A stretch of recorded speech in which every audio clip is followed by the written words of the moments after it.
People take notice of wealthy men. Shouldn't be too hard to track down Karen's collector. Its fang is gone.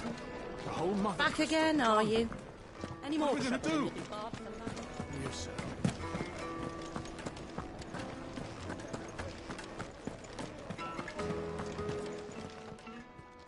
My reputation will be ruined! Ruined! Calm yourself, Lord Ignac, I beg of you, before you do yourself a mischief. Pardon the intrusion, but... Out! Get out! I paid for these rooms so I wouldn't be disturbed. Leave me be! Please, allow me to apologize. His lordship is going through a difficult time, and he's never been fond of guests arriving unannounced. Radim! Get rid of the filthy oaf this instant! Very good, Lord Ignac. Would you mind stepping outside for a moment?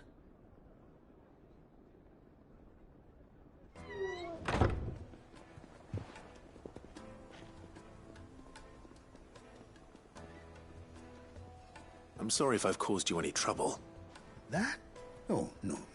That's just how his lordship is. Though the morning's events have left him somewhat fractious. He has been dispossessed of his luggage, you see. The thieves also made away with a considerable amount of coin. Coin the innkeeper will soon be keen to collect. I don't suppose a certain blade was among the stolen items. A single-edged sword. It was purchased from a merchant friend of mine. Ah, you know Lady Karen. Yes, I'm afraid it was. Then I'll retrieve Lord Ignac's luggage.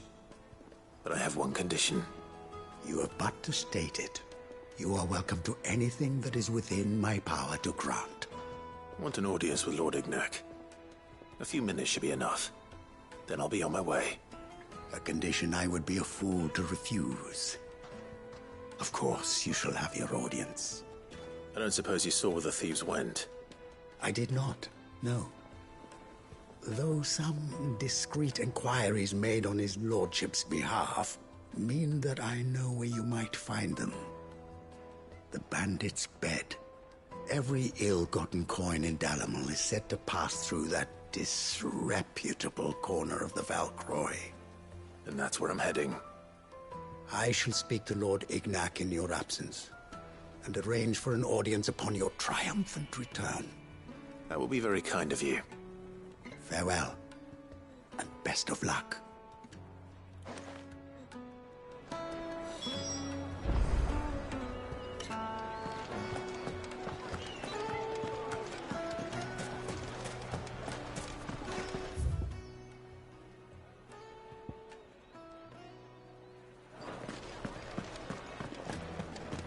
It seems the rumors were true.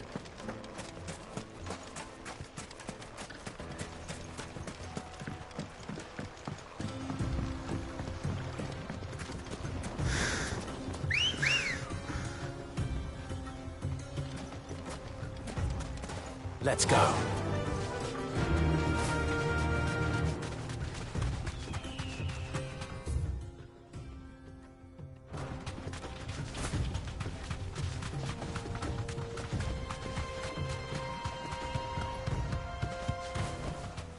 No need to ride from here.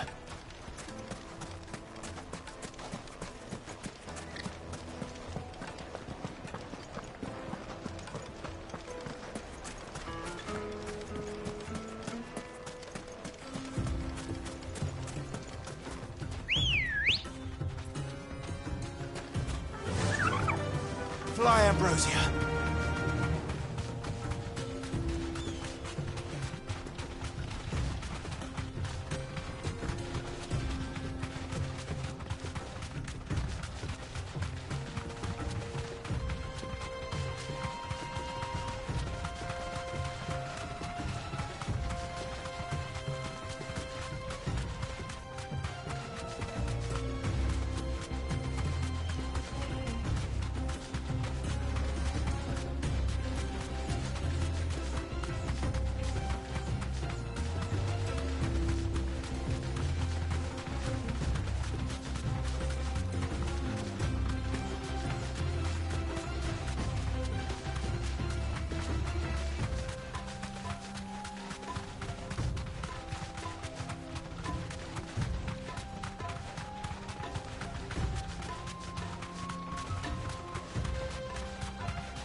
got company!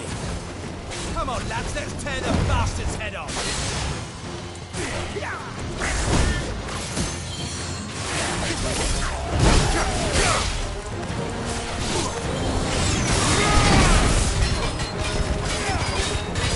Let's try.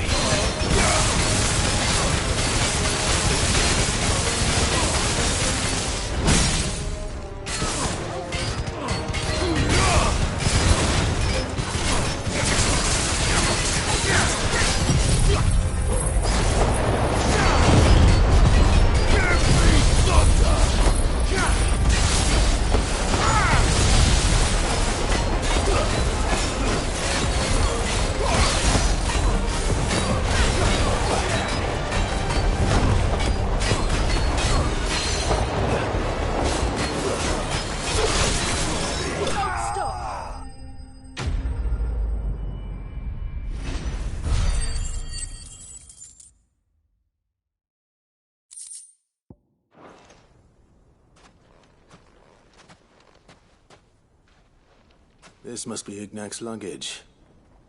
Nothing seems to be damaged. All right. Let's get it back to Dalamil.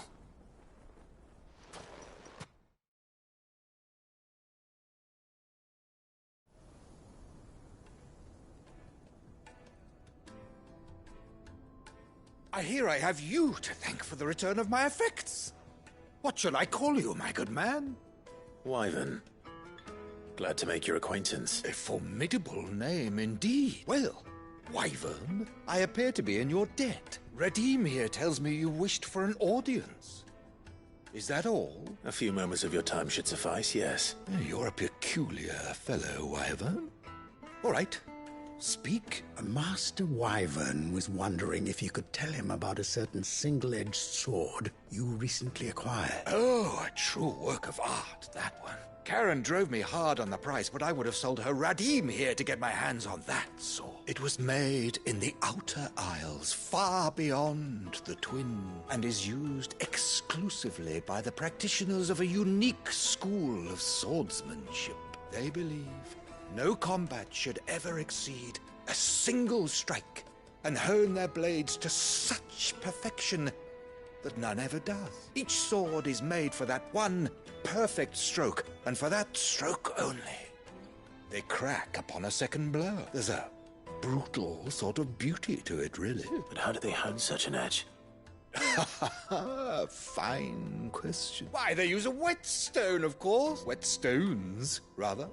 A whole array of them, ranging from the coarse to the fine. 10,000 licks with the sharpening stone, then 10,000 more. But it is the final stone which lends the blade its legendary sharpness. A mineral quite foreign to this great realm of ours. And that is the key. The secret ingredient. Wyvern, it occurs to me that my little lecture is hardly equal to services rendered. Take this, together with my regard, the very stone of which I spoke. Far rarer among collectors than even the blade itself, and a far more fitting payment. Thank you. Pardon the intrusion, my lordship. However, it is long past time we prepared ourselves to depart.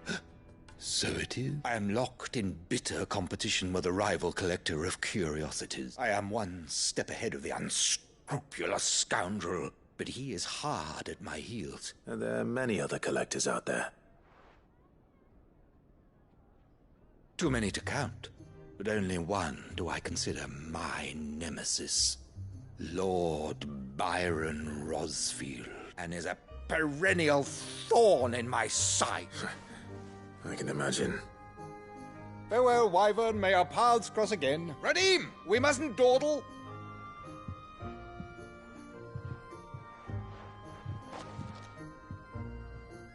I think his lordship is rather taken with you, Master Wyvern.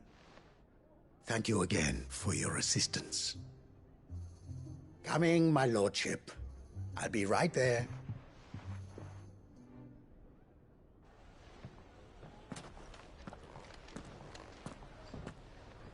Trust Uncle Byron to find such an interesting rival. Now, let's see what Blackthorn makes of this whetstone, shall we?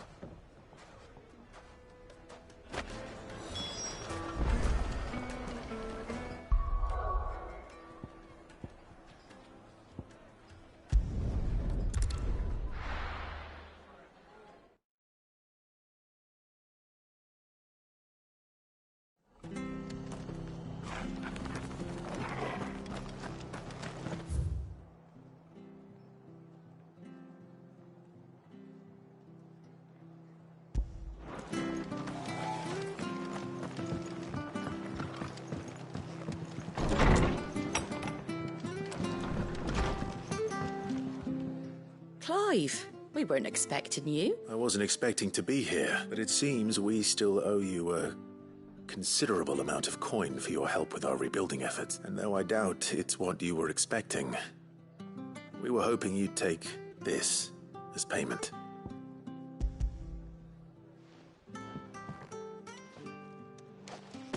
A star ruby? I can't accept this. It's worth at least twice what you owe me. More if you can find yourself the right buyer. Think of the difference as interest. Interest? If word got out I charged that much, no one would ever borrow from me again. Anyway, why are you the one here asking me about this? I'd have expected Otto a bit much sending the Lord Marquis out to settle your debts, isn't it? The old goat working himself to death again? Something like that. Most days I think he's the only reason the hideaway's still standing. Same as always, eh? Back when the place was nothing but a twinkle in the eye of a recently retired Lord Commander, word is he was the first one Sid reached out to. Probably knew that without his strong arm and level head, the idea would never get off the ground. Sid may have been the face of the hideaway, but Otto's always been the backbone. And when Sid passed away, we were all worried that would be the end of it. That Otto would just give up. His death was hard on everyone.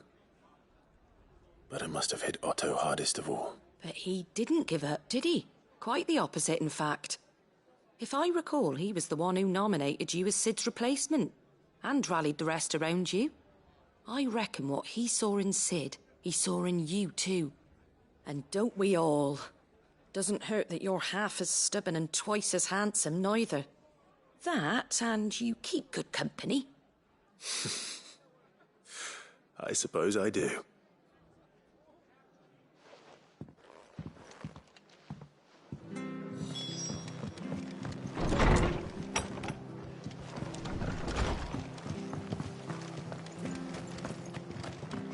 Thank you for sticking with us. Those of us. Perhaps I'd live longer if I bad this town. It'll take ages to tidy all this stuff up.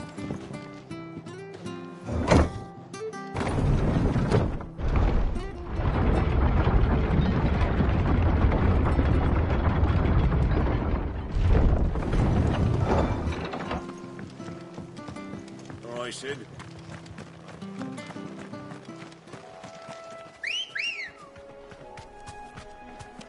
Ready, go?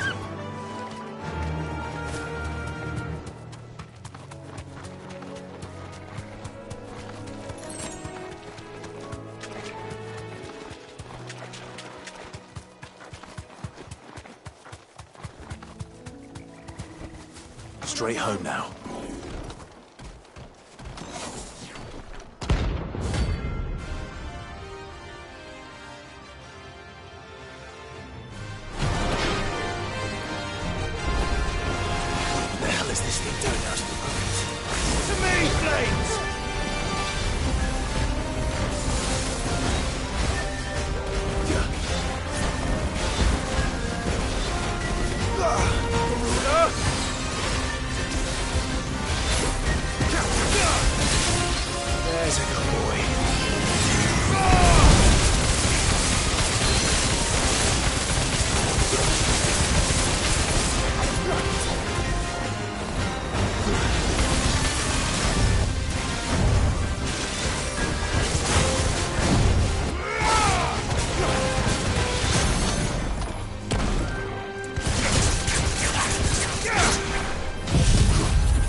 From the ruins it came, and to ruin it returns.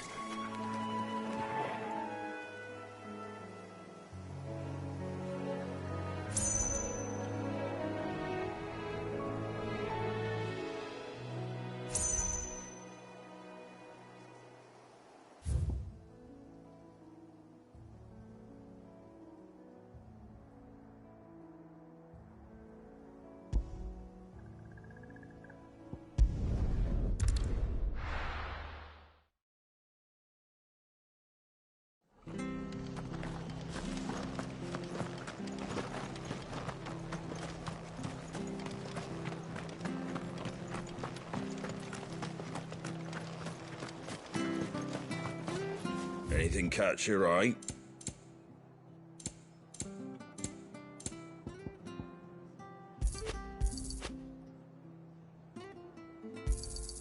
Much obliged.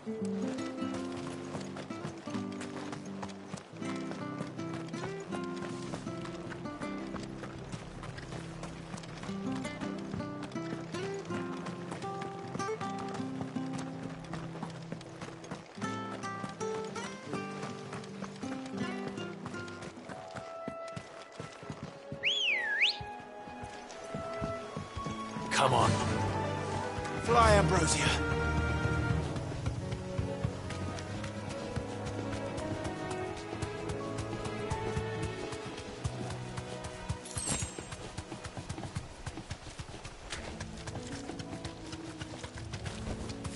Thanks, Gal.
Locals will sleep easier without him at their gate.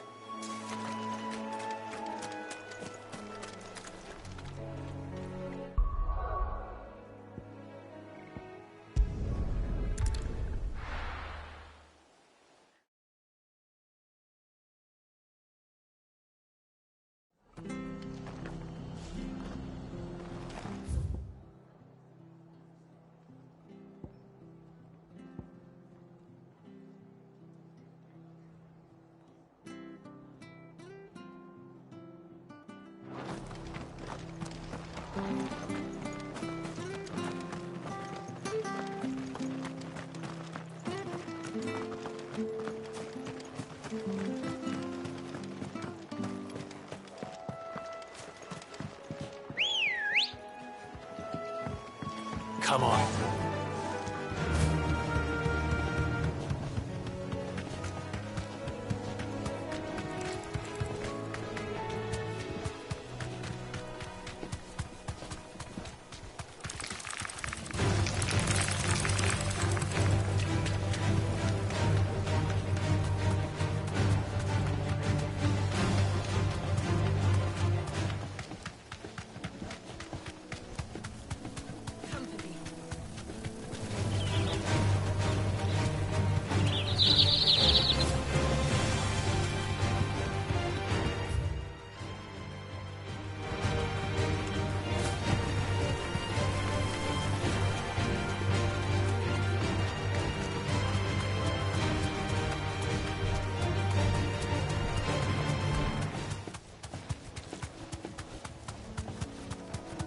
Well, it's certainly quiet.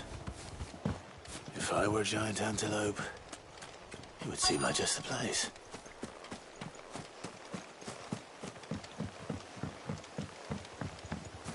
I doubt we'll find one bigger than that.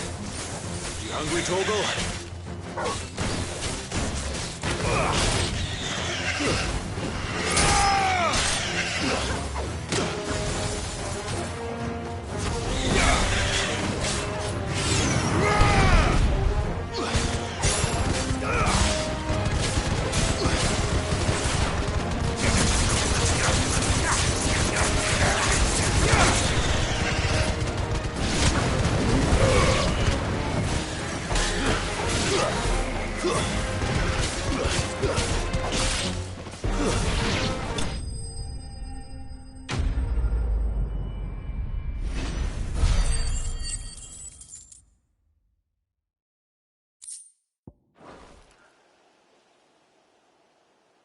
Now,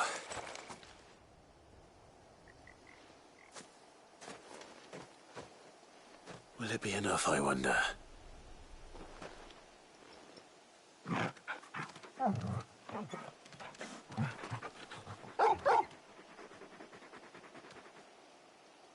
I say that answers my question, which means we owe the lawsmen our thanks.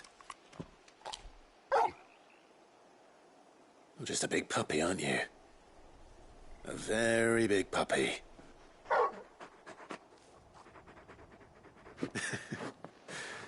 You do know you can take that with you, Torgal.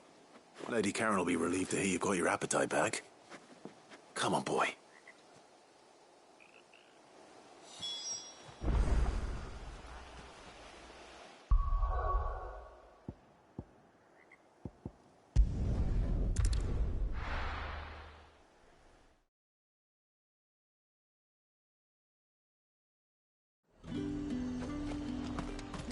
There's talk. How the hell is anyone supposed to...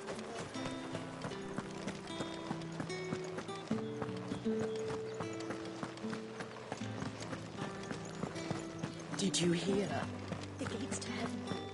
I want to see. What am I going to do without Sweetwater and Olive Talk? Milady, I come bearing gifts. Gifts? Whatever is the occasion.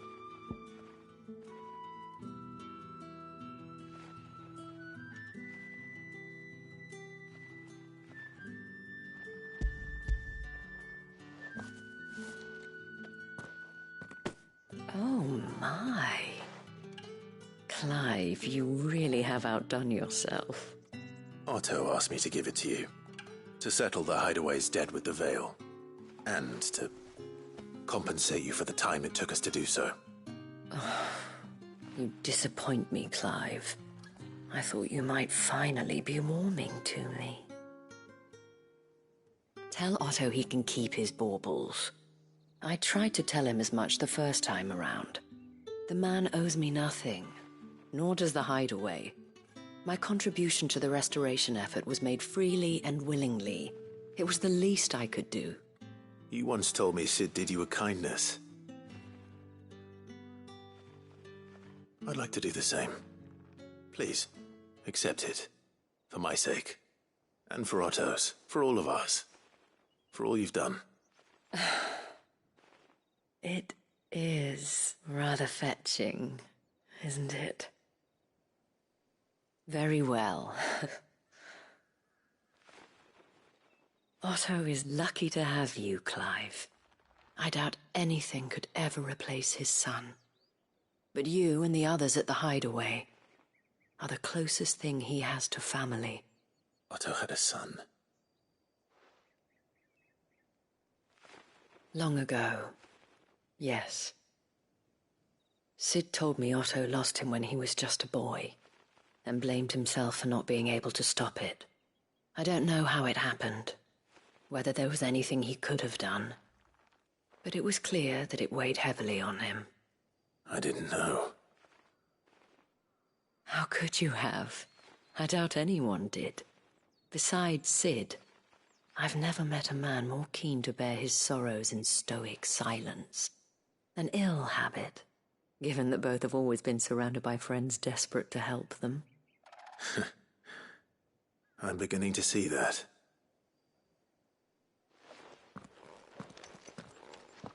Go will want to know the stones were delivered, if he's still with us.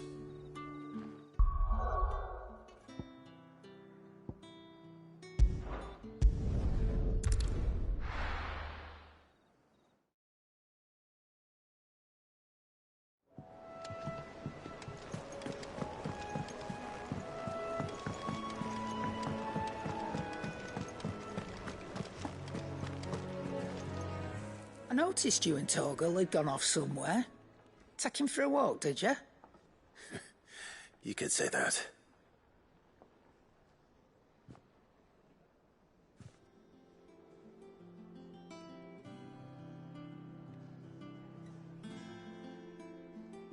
So, Molly's leftovers weren't good enough, eh? That'll teach me for treating you like you're still a pup.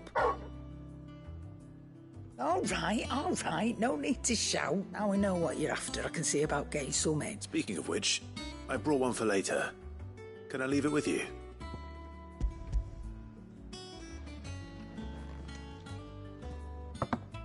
You can, eh?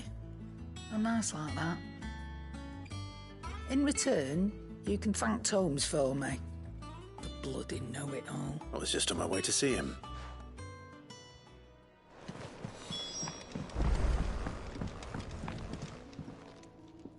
Sorry for the wait, but hopefully you'll agree it was worth it. You learned something about that sword, then? I did better than that.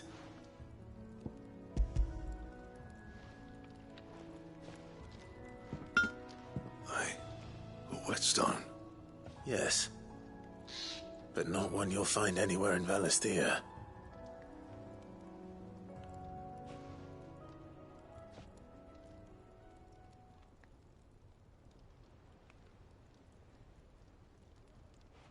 No wonder I couldn't get the same finish on the grinding wheel.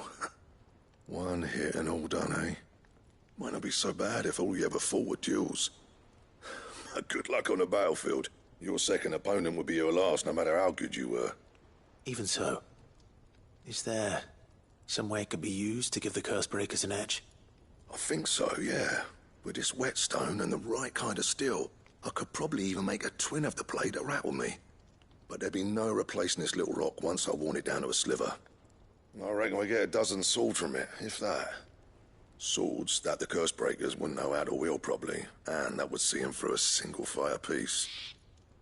Nah, no point trying to copy that thing. Be about as much use as a wax anvil. But finishing our blades with a whetstone this fine, now that's something to consider. And what's finer than fallen masonry, eh? Or more hard-wearing, for that matter. Just imagine it. Good Valisthean steel with an edge as sharp as any found in the Outer Isles. I won't make a copy, nah. I'll make something much better. I'm sure the Cursebreakers will be delighted. Just don't push yourself too hard. Don't you worry about me, Sunshine. I've been working day and night since I was half your age. And I'll still be here when you're long gone. Hey, thanks, Clive. I mean it. I owe you one. August too. It's good to know someone's looking out for me. He'll be happy to hear you said that. And I'll see that my debt to you's paid. First new blade I make's got your name on it. You come and find me when you've got the materials. All right. I will.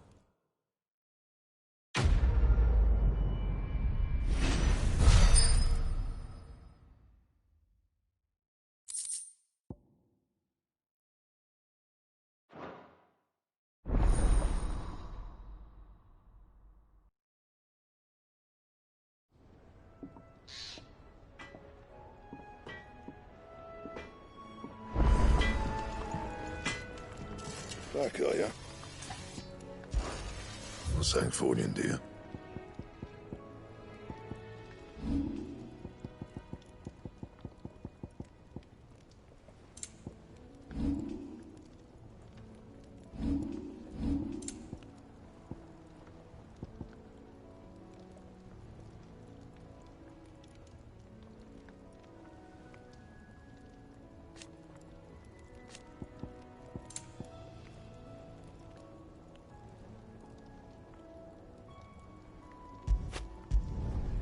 Not bad, if I do say so myself.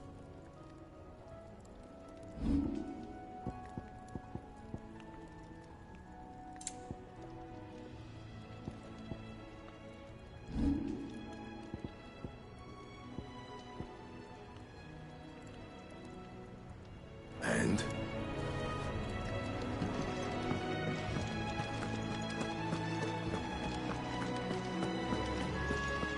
Ugh, I'm never drinking again.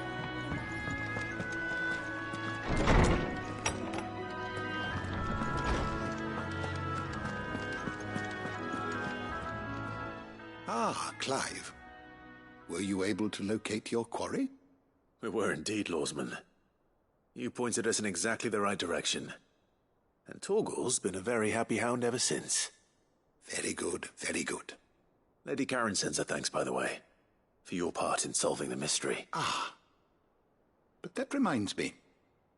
After your last visit, I found myself pondering Torgal's talents. Do you recall our conversation concerning Lady Jill's role in Torgal's transformation? About how she somehow woke the power within him. Precisely that. A reasonable conclusion, I thought. But one which raised Sir the Fenrir of legend served Shiva and Shiva alone. And while the powers attributed to him are certainly impressive, the records imply they are somewhat different in nature to those you described Torgal as having used. What are you suggesting? That Torgal may be the beneficiary of more than one icon's power. Consider that in addition to Lady Jill, he has served as a loyal companion to you, your brother, and even the late Cid. In short, the icons hitherto near at hand, or should I say at paw, have been diverse and plenty, and that number has only grown as the realm's dominance have fallen to your sword. One can but speculate as to how all of this has affected Torgal. He has seemed more fierce of late. And if I am not mistaken, he will grow fiercer still. We are fortunate indeed. Oh, he's more than an ally. He's a friend.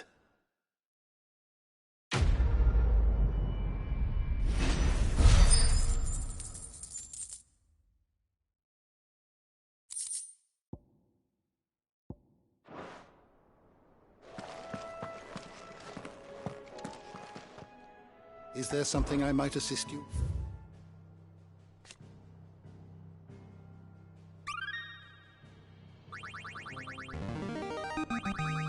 There is a rather fascinating excerpt I've been meaning to show you. You wish to study the tomes?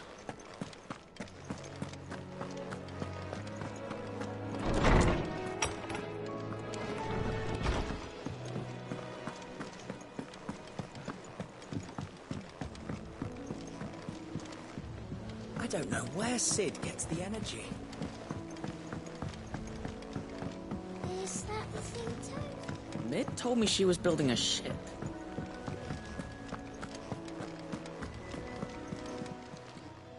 Welcome to the Patron's Whisper. Come to claim your just desserts? You earned this. Best of luck out there, Cid. Good. Still alive, I see. So Lady Karen accepted the ruby. Ah, about that. I tried my best, but she was just too stubborn to take it. She threw it right back in my face, in fact, and told me I could stick my stupid stone where the sun don't shine. Karen refused payment. I hope it wasn't something I said. I'm sure you were as tactful as ever. Let me see what I can do. Oh, wonderful. I hope you have better luck than I did.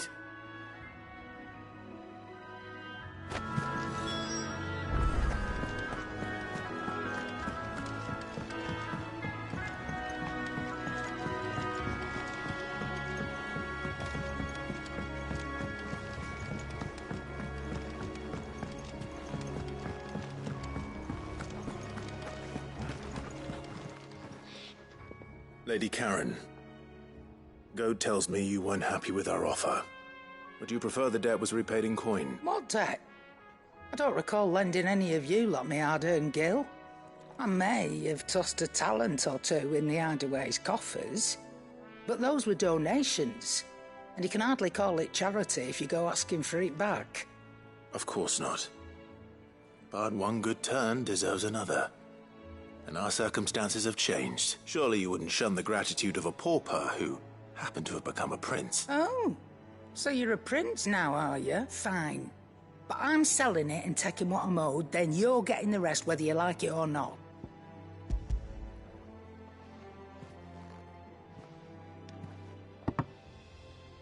Where'd you even get this? A decent trader might nab 1,000 talents for a star route. A canny one, meanwhile, might claim it were nicked from the belt of Sid the Outlaw himself and ask twice as much. Might be I already have a buyer in mind. Might be you even know her. A fine continental maid whose beauty's only eclipsed by a guile in commerce. You wouldn't mind, would you? Not at all.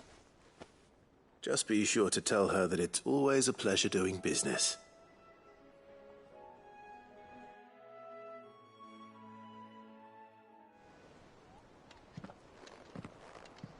I hear you ended up delivering all 3 stone. Thanks to this lump. I sometimes wonder what I pay you for. Speaking of which, I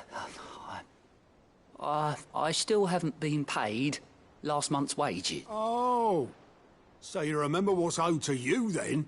Get your ass behind that disc of yours and don't get up before those ledgers are square. Right away.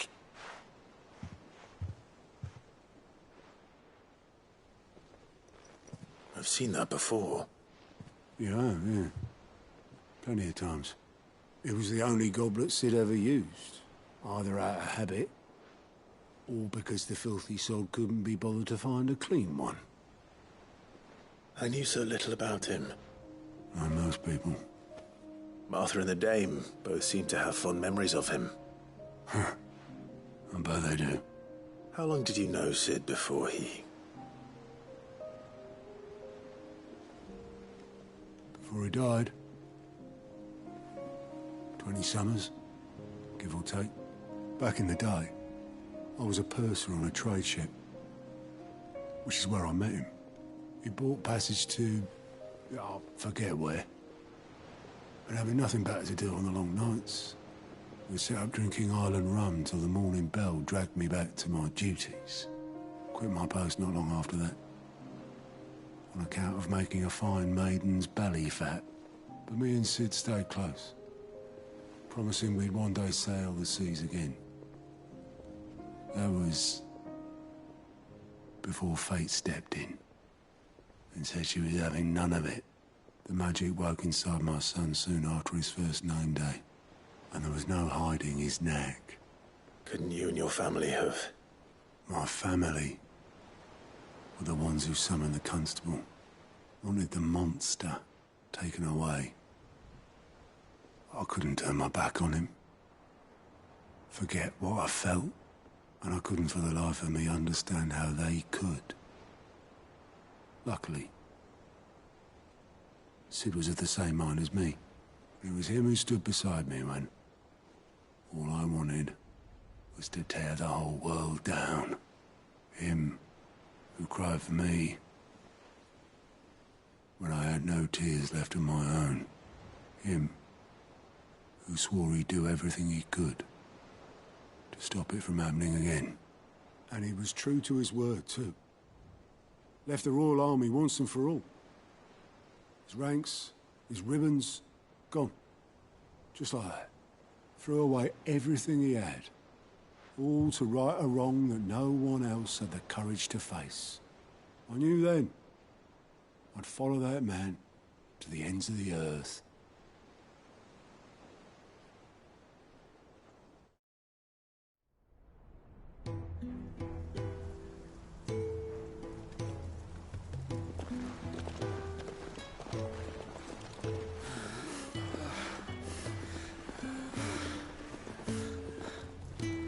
He was always too clever for his own good, was Sid.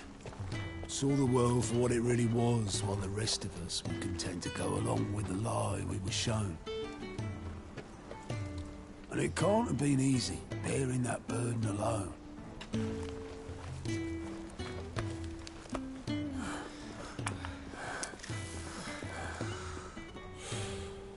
But he didn't let it stop him.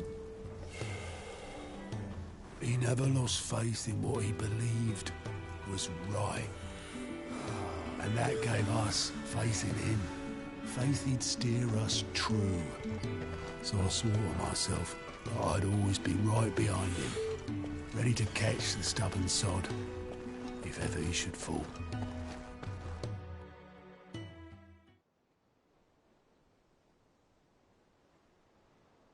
But I couldn't even do that.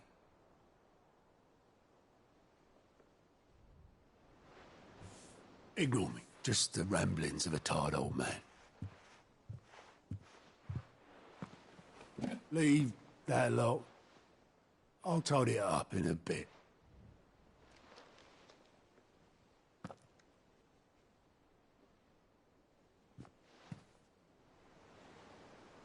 This is Sid's handwriting.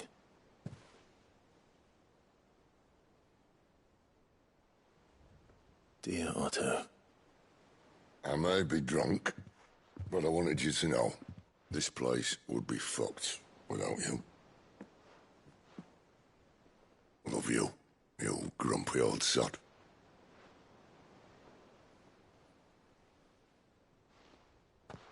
This note. Hmm? What about it? Sid was right. Without you, we'd all be lost.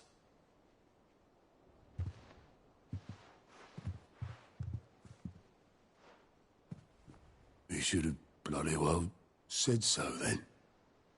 Just once. Before he went. But then, why would he? Him, or anyone? I'd only have told him to piss off.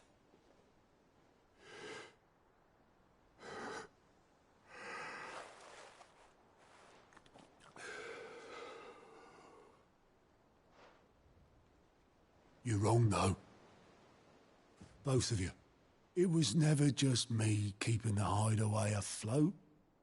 It was all of us.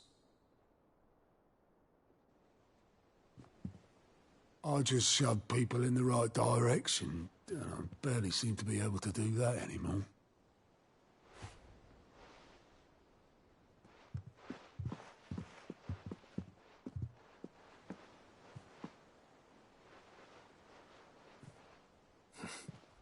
Would you rather go at the helm?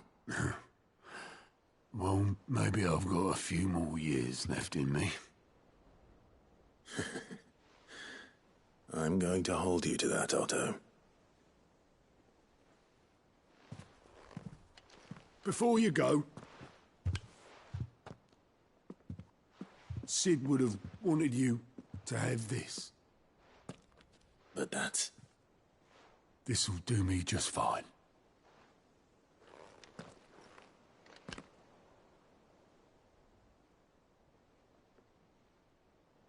Thanks for the ray of sunshine. I'll see if I can't pay you back. Already have.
kind to fight.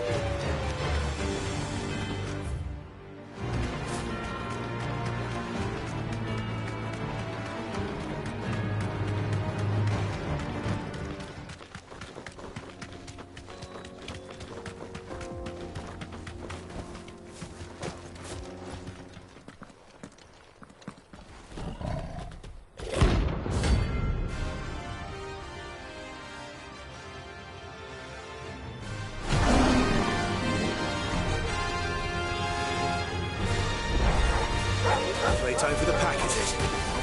Let me introduce you to Mark.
And then there was one.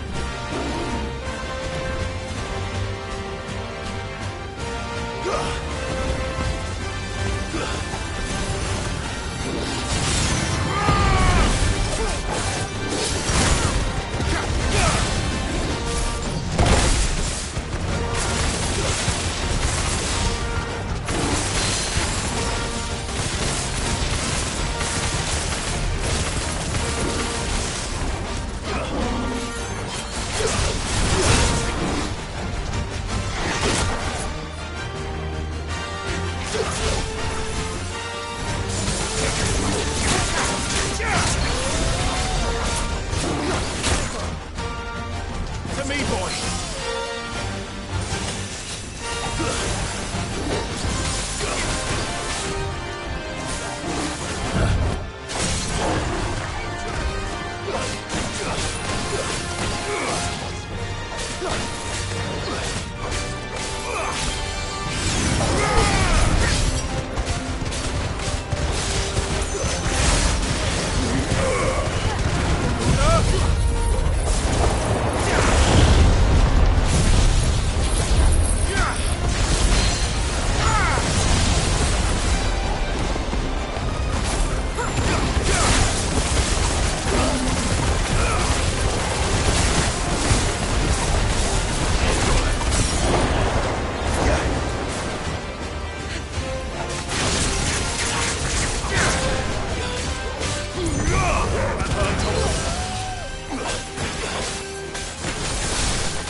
You're finished.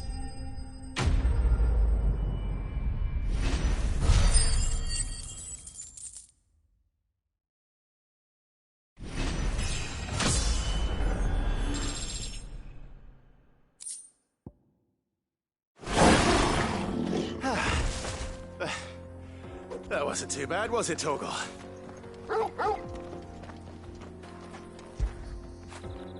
What a fine hound.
Your reign is over.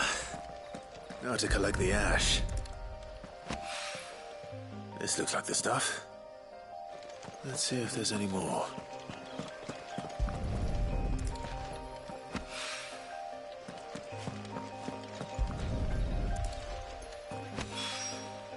That should do it.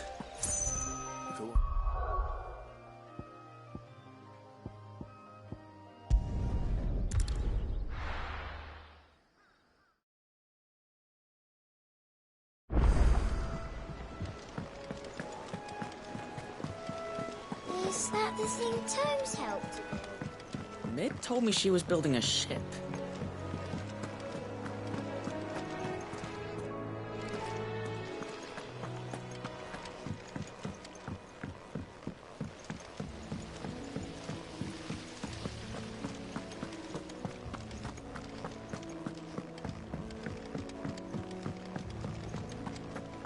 Think Mid might need some help, Teddy.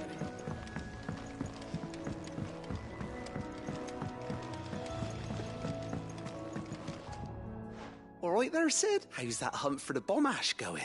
I have it here.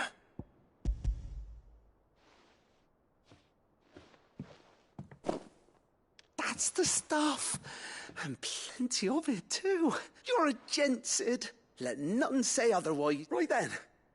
Let's get this contraption up and running.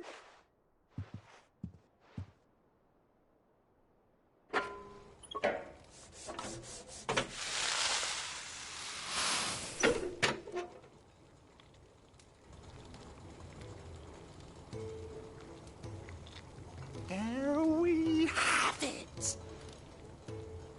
The Telemon Alembic. And it works just like the chief said it would. Very impressive. Says the man who cut down a burning boulder. Speaking of which, I still haven't returned the favor. There's no need. Don't be sick. Why don't you let me take a look at that bag of yours? The one you keep your potions in. Reckon I could work some magic on that. What kind of magic? Well, we happen to have isolated a substance in our test run of the Alembic that I reckon will make even the toughest leather supple as anything. Thought we might use it to breathe new life into old boots and the like. Save the hideaway a few gil. Ah, I reckon if we slap a bit on your bag, it'll loosen it up enough for you to squeeze in a bottle or two more. Well, it can't hurt to try, I suppose. That's the spirit. Leave it with me. I'll only be a mo.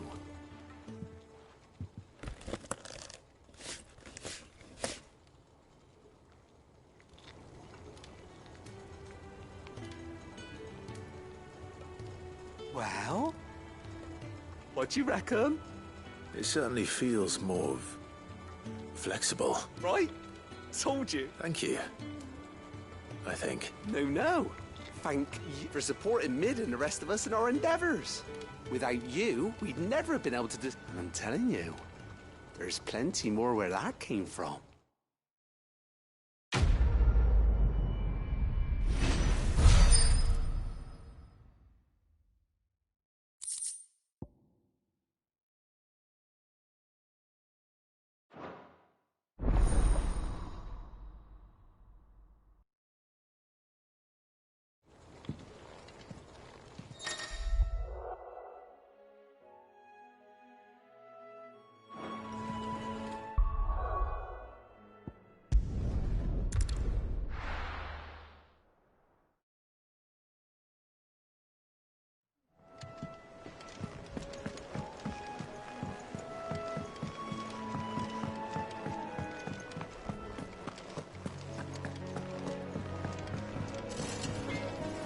What do you need?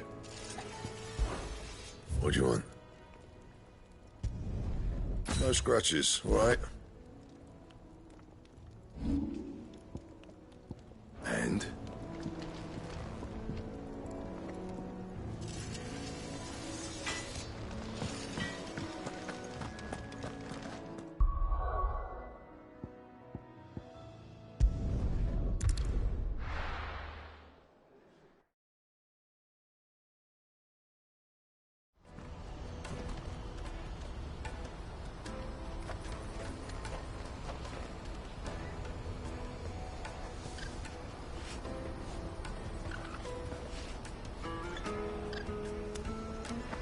Let me carry your goods.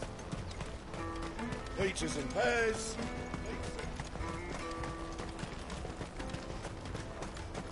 Come on, come on!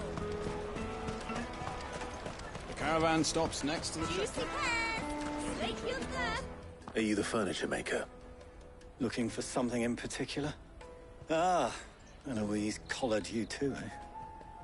Then I expect you want to know more. She told me you were leading the hunt for the pickpockets. What have you learned? For one, that they're targeting the traders carrying the biggest packs. Harder to watch your back, see? And less chance of the mark giving chase if they're spotted. Not that they'd be likely to catch them. Those imps know every inch of this warren like the backs of their hands. Their eyes must have lit up when they saw Goots. The fishmonger round by the gate's been trying to track down the children involved. You should go and have a word with her. Thank you. We will.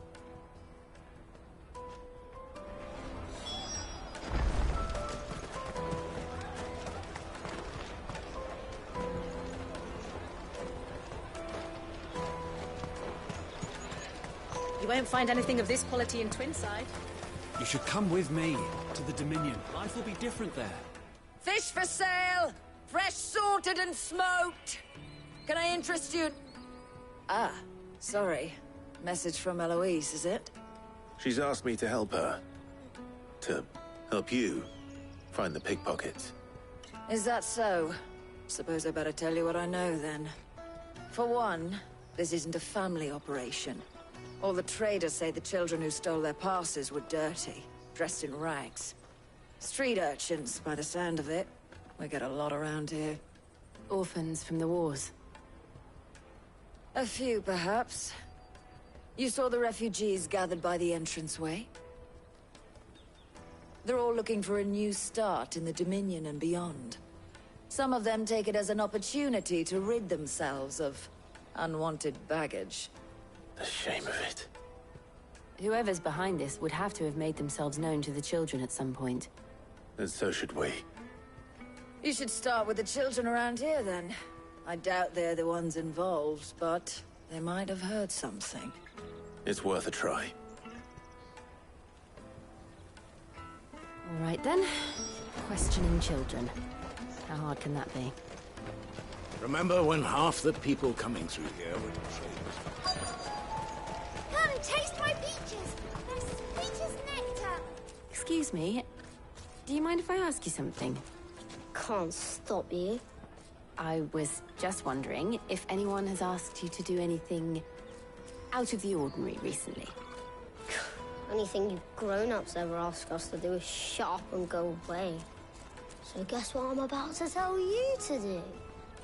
Sorry. I'll leave you alone.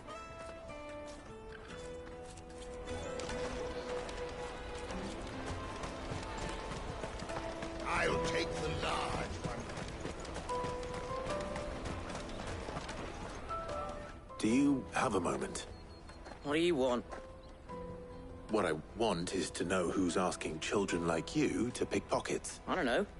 Nobody's asked me. What's picking pockets? Do you get paid for it? No, you get in trouble for it. So if they come calling, you know what to tell them.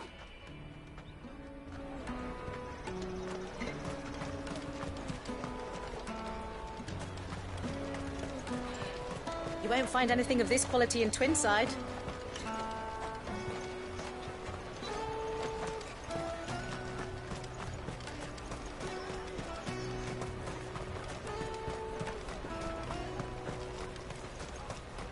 Jug of snake spit for the... Excuse me? What do you want? I don't have any money. It's all right. We're not going to hurt you. We just want to talk. What about? We've heard that some very bad people are making children like you steal from travelers. We need to know who's behind it so we can stop them. I don't know much about it, really. But my friend, Honza, he said he got a job doing something dangerous. Sounds promising. We need to find him and ask. Do you know where your friend might be? He's usually by the tents outside town. Thank you. You've been very helpful.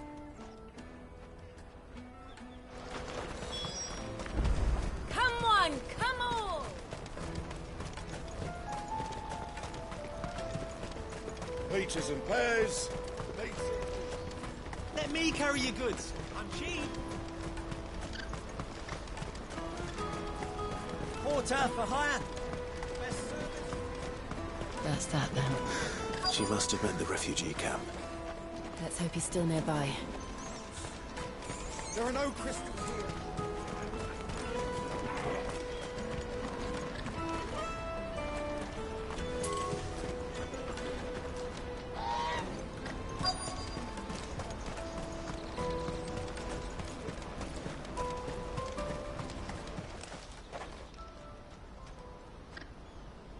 That big fat donkey was easy pickings. He wouldn't have noticed if we'd robbed his boots off him. Yeah. Wish we hadn't handed over the pass, though. Could use one of those things to get out of this dump. Chance would be a fine thing. The moment they found out, they'd string us up by our guts. Would they now? Perhaps you'd like to introduce us to these charming characters. Shit, we're in trouble now. What do we do? You two get caught if you want. I'm off. Hunter, where are you going? So that was Hunter, eh? Jill, you watch these two.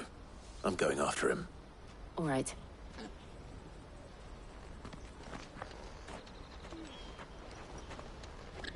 He can't have gone far. I need to find him before his employers do.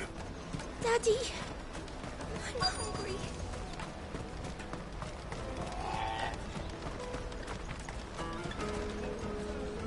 Did you see a boy run past? He stole something from a friend of mine. There was a boy ran back there towards the Chocobo pen, but... Thank you.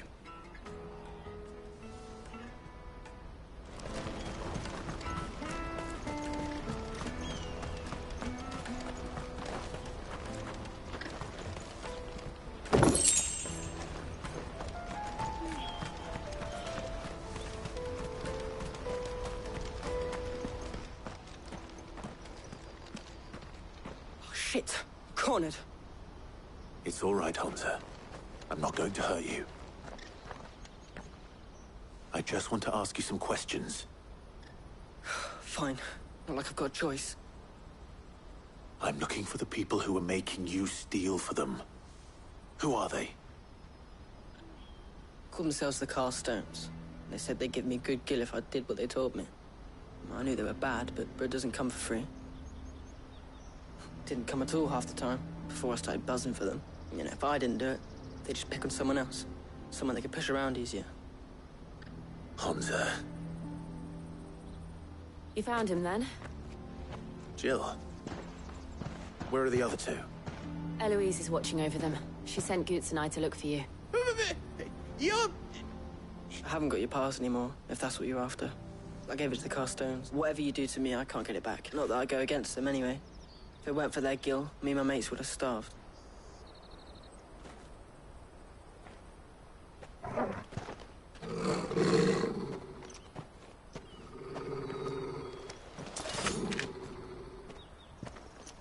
Cowards. You will not force another child to do your bidding. Wait, we're not... Don't hurt him.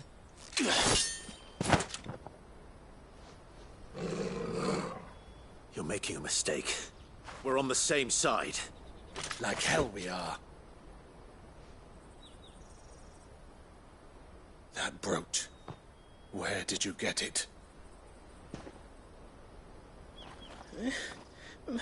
Master Theo. Goots. What are you doing with these people? Unless you're the ones my sister was talking about. Your sister?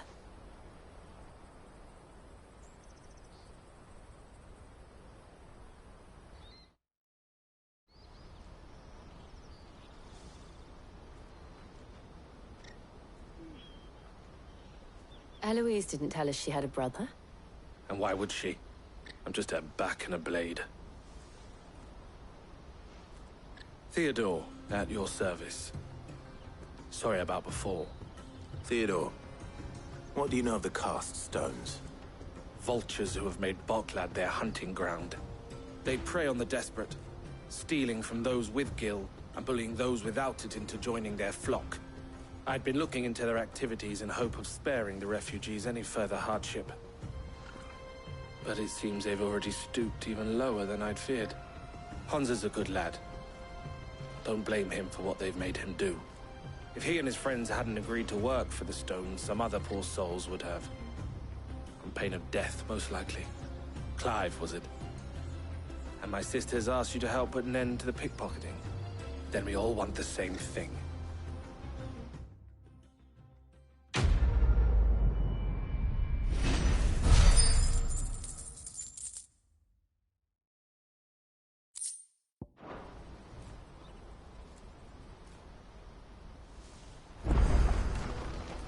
Oh. So, what's the plan? What else? We find the cast stones, and we crush them. You get your traders pass back, and I make Boklad a safe place again. All right then. All right then. Hansa, where are they camped? Don't worry. They'll never know you told us. Couldn't if I wanted to. They always come to town to collect the passes. Meet us outside the gate. I tried following them once, but they spotted me halfway down the trail.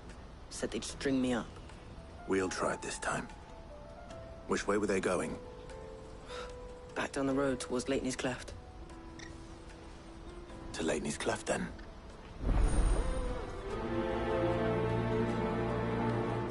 Lateney's Cleft is to the south, past the camp.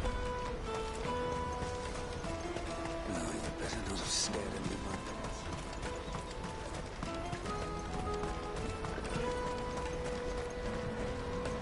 That's that then. Daddy!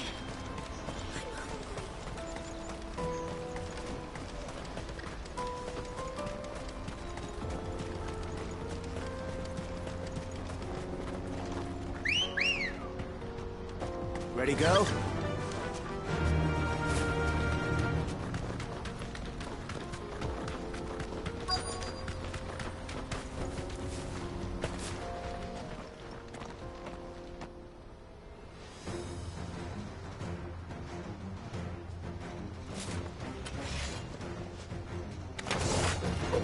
That's the one who's been sticking his nose in our business. You should have minded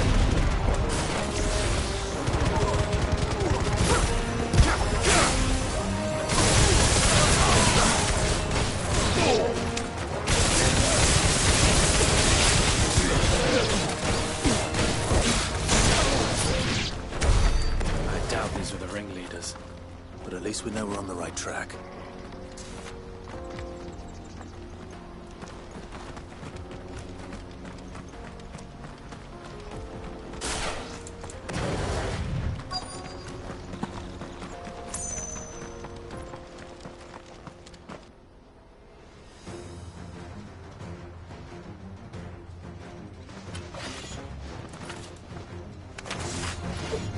We got company!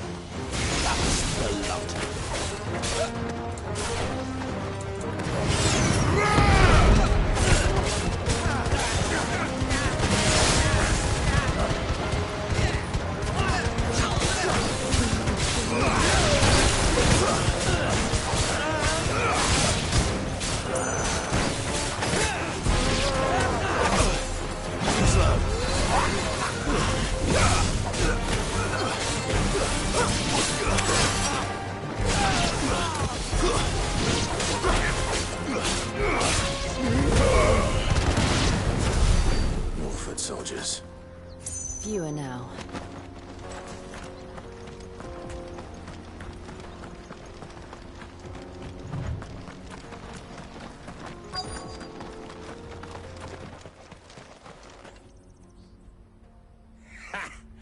Not a bad haul today, eh? Aye. Some of our new recruits are natural-born ne'er-do-wells. Especially the little ones. That Hans has got nimble fingers, all right. It will be a shame when they chop them off. But till then, let's make the most of it. Scum. The leaders of the cast stones, I take it. They don't deserve any mercy, Clive. I wasn't planning on showing them any. We're ready when you are, Theodore. Oh, I'm ready.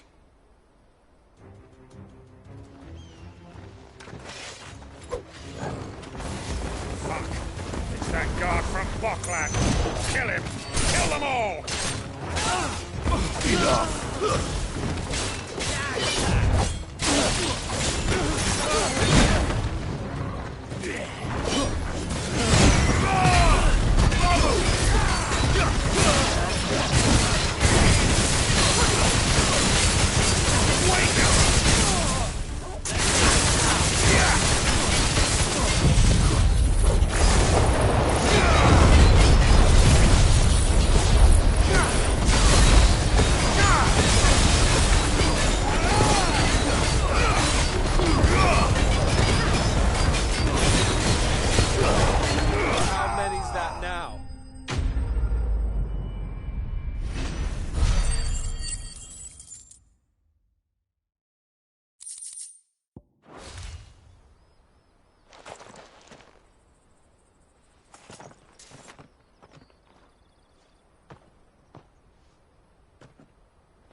And they say crime doesn't pay.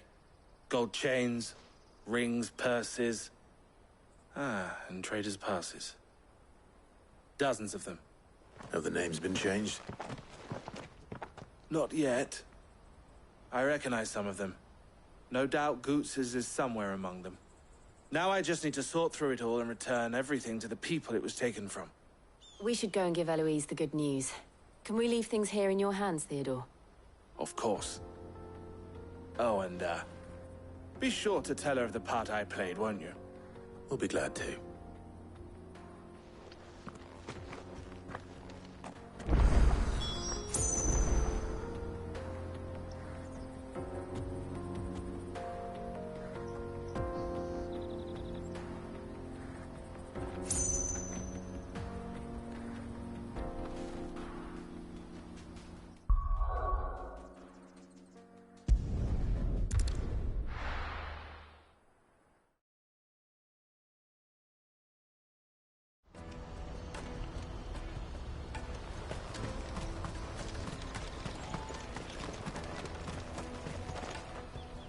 Ah, Clive. How goes the hunt? My brother isn't getting in your way, I trust? Quite the opposite.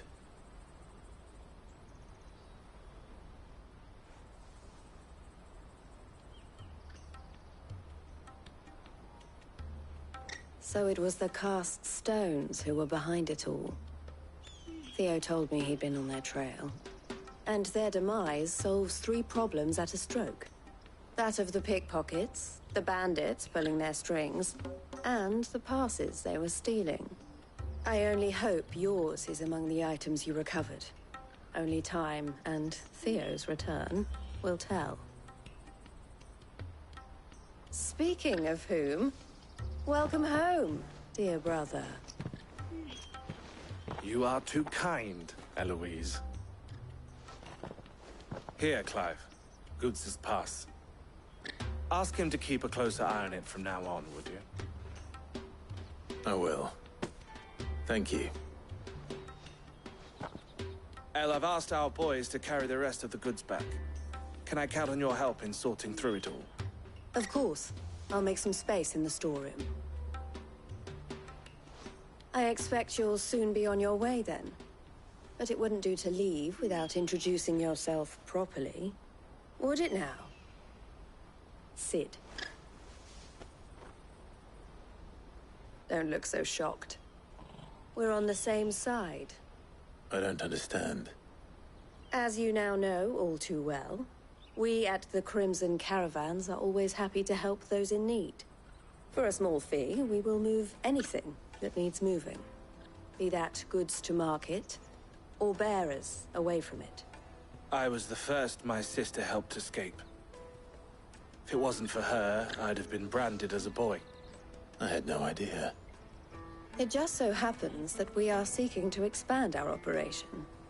And who better to join forces with than the leader in the field? Wouldn't you agree, Theo? I would. It seems our purpose is the same in more ways than one. So what would you say to working together again? It would be our pleasure. And our honor. The honor is ours. Here, Clive. This is for you.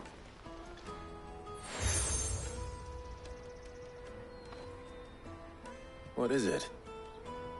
Elle has friends in high places, while I have associates in, lower ones. That mark is proof that you're a friend to us both.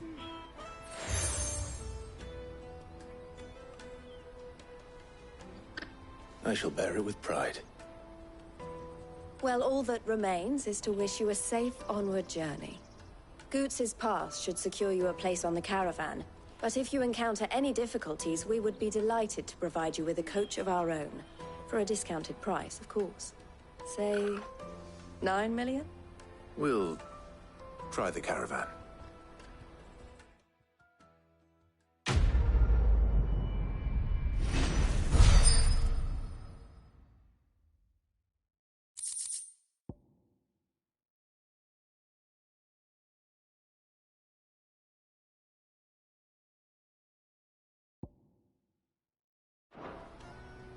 Right then. Let's get this back to Goots. And then it's on to the Dominion.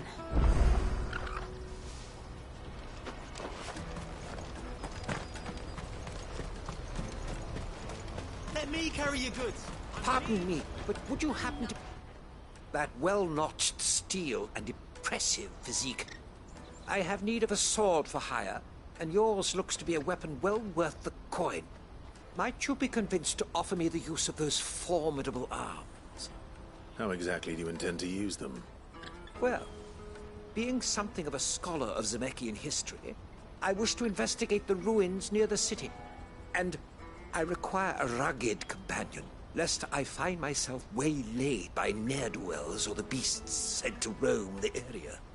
Should you accept, you will not only earn yourself material wealth, but partake of the true treasure that awaits us there. The rich and storied history of Zemeckis. Well, were you ever party to a finer proposition?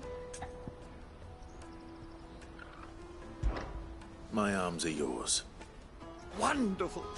Then come. We must away. But where are we going? Along the old Zemeckis Road, and from there, onward to discovery. Quickly! There is not a moment to lose. Wait. Good luck with your ne'er-do-wells.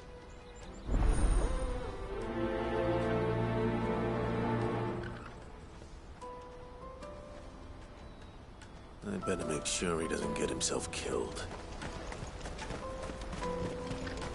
Porter for hire. Best service. I see you've been of some assistance to Eloise. Perhaps you can extend me the same kindness? Perhaps. What would I be doing? Finding someone. You see, I've been having trouble with thieves, and despite the many pains I've taken, I can't stop them from rummaging through my packs. I was griping about my lot to a friend of mine a few days back, and he offered to track the culprits down. Now, Joseph's a sellsword, and a good one at that. But he's been gone days, and I'm beginning to fear the worst. Any idea where his search for the thieves might have taken him? The old Zemeckis Road, perhaps? He doubted they would be fool enough to linger here in Boklad. Joseph's lived a hard life. Made him grey long before his time. I just pray he hasn't been killed over a few sacks of grain. I can't imagine there are too many grey-haired sellswords around. Hopefully someone will have seen him.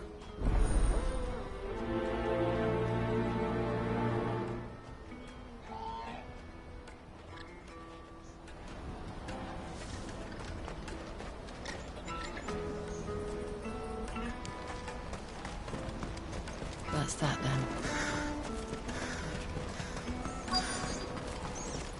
There are no crystals here. We have to keep going.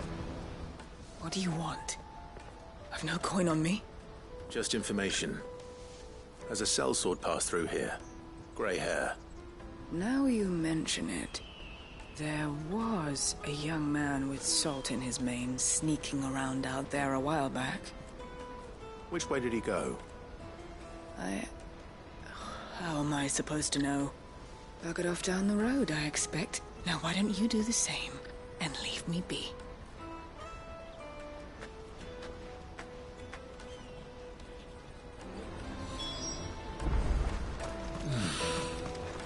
Bockland.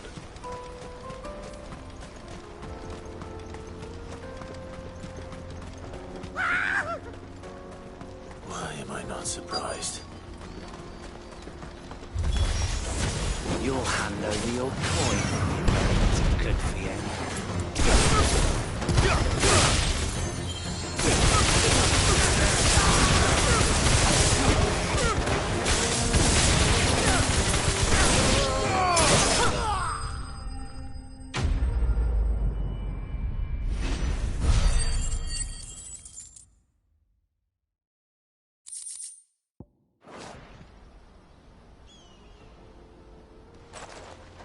Are you hurt? Happily not, good sir. Thanks to your timely intervention. More importantly, we have arrived. Now, feast your eyes upon the marvel before us. Ruins, a relic of the fallen civilization. A sight so common that man is oft blinded to its wonder. Colossal vessels, dashed from the very heavens. Airships, we call them, with very little thought to what wonders such a word might describe. Oblige me if you would. Does anything strike you as peculiar about this particular specimen? Though we ourselves find fallen ruins to be nigh indestructible, whatever gouged the final sin from the rock cleaved clean through the structure you see before you. A tantalizing mystery, no doubt, but merely one of countless enigmas in which Zemeckyan history is steeped. Come, good sir. Our expedition continues, and we still have much to learn.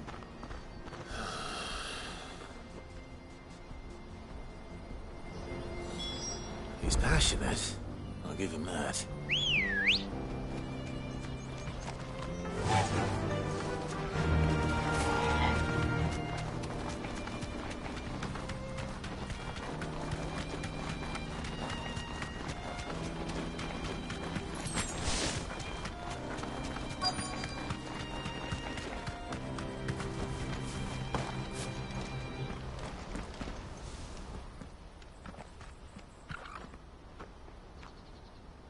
We don't want any trouble. Neither do I. I'm looking for someone. A grey-haired mercenary. Well, we haven't seen him. Yes, we have. We saw him climbing up the rocks. Those ones, over there. Maybe he found his thieves. Mum won't let me near them. She said there's goblins up there, and that they eat little boys for dinner. Shush now.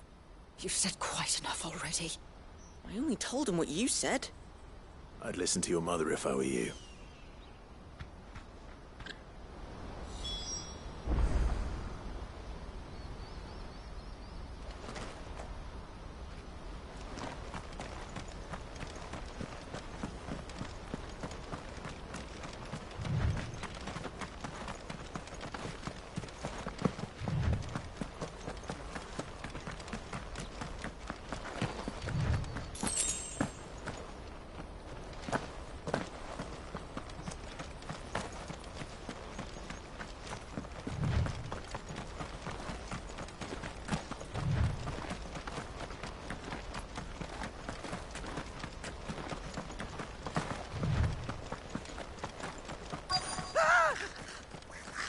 No. All right, then. Who's first?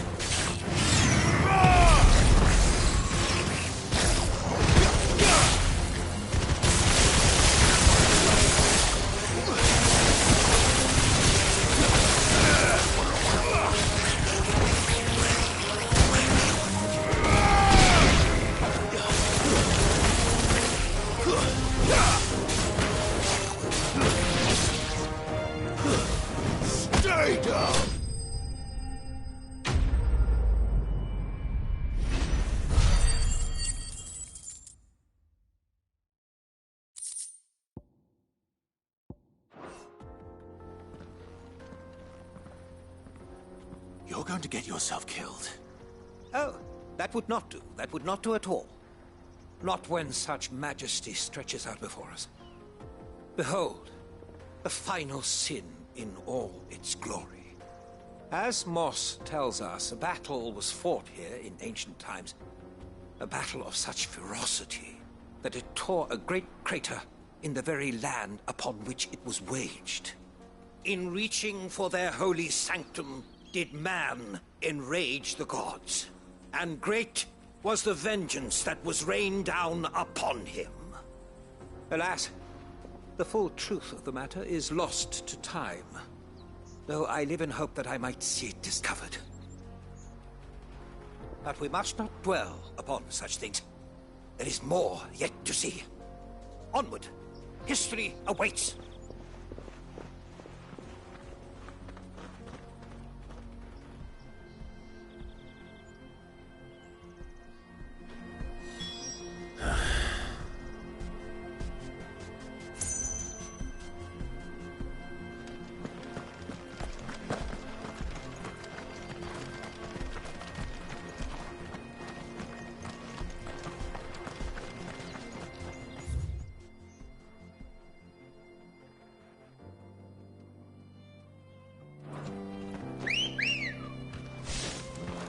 Come on.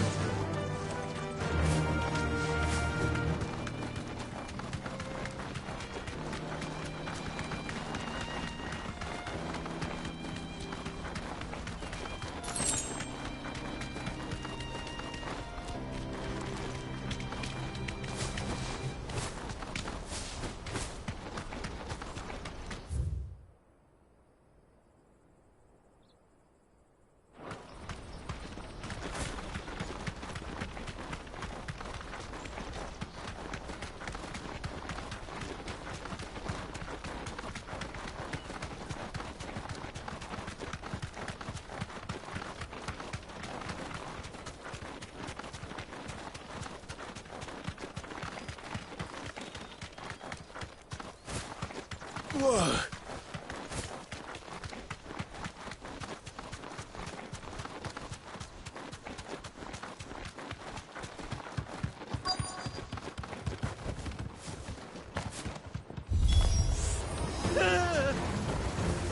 Oh no. He really got himself into trouble this time.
Still in one piece?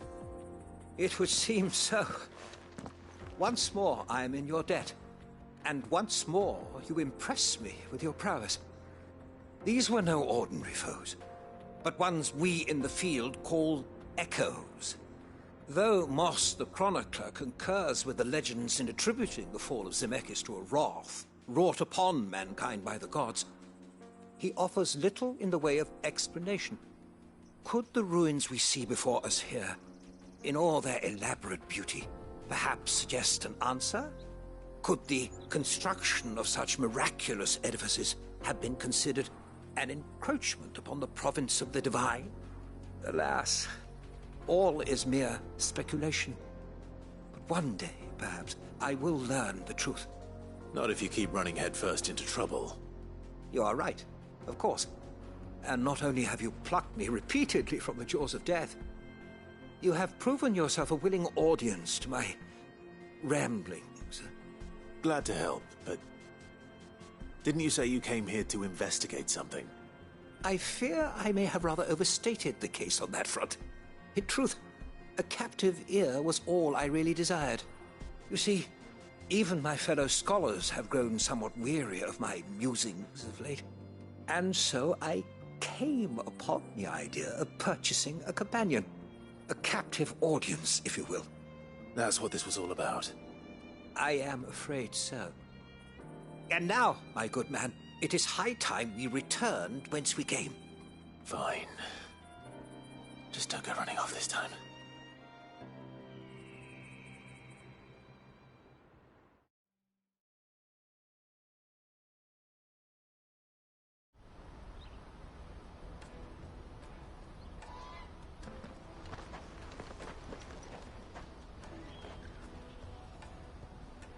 And so ends a delightful day.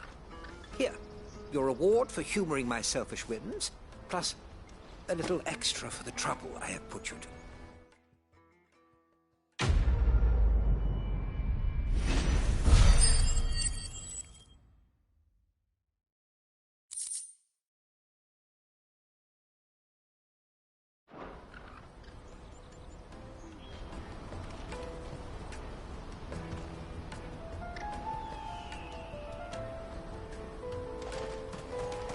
Let me carry your goods. I'm cheap.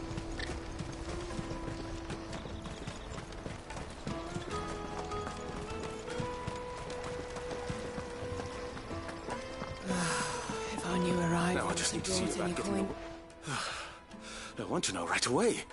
Bad news. Good, actually. Something worth celebrating for a change. Only trouble is, the serving girl's still new to the job, so I can't leave her while I go and invite those I'd like to celebrate with. What exactly are you celebrating, if you don't mind me asking? I've come by a particularly fine bottle of red. A Gotan 66, no less. Gotan Rouge is the only good thing to have ever come out of the Empire. And most wouldn't part with a 66 if you held a knife to their throats. So I've heard. Oh, so you know of it then? Clearly you're a gentleman of taste. A gentleman who might sympathize with my predicament, perhaps? Would you pass the good news to a few friends of mine? I'll give you a little something for your time, of course.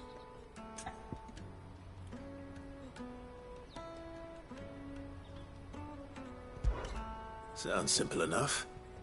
So you'll do it? Marvelous. Thank you. You won't need to go far. All three of them should be right here in the market. There's Aldrich the porter, Milan the butcher, and Bollock, a guard over at the north gate. Three of the finest fellows in Boklad, if you ask me. Tell them to come to the tavern when they finish for the day.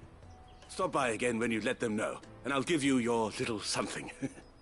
I'll be right back.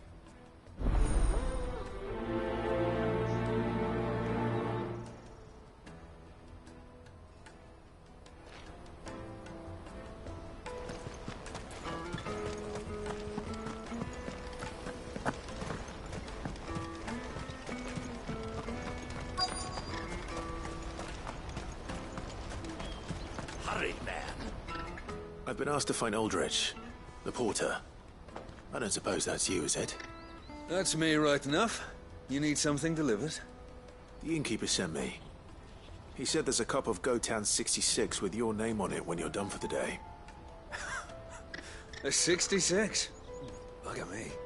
If he's just got hold of it now, it must have been in the crates he had me carry down from Sambrek. From the Empire to Boklad.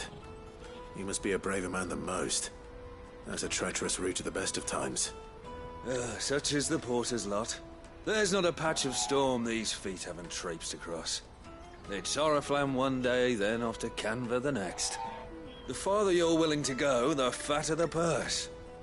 Which is why there's no shortage of competition for some of the longer routes. I'd say I've done enough for today to earn myself a cup of something tasty. Thanks for letting me know.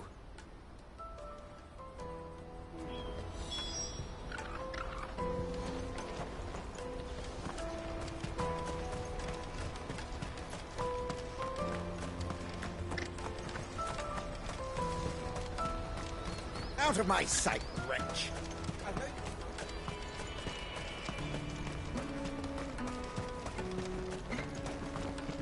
Come on, come on!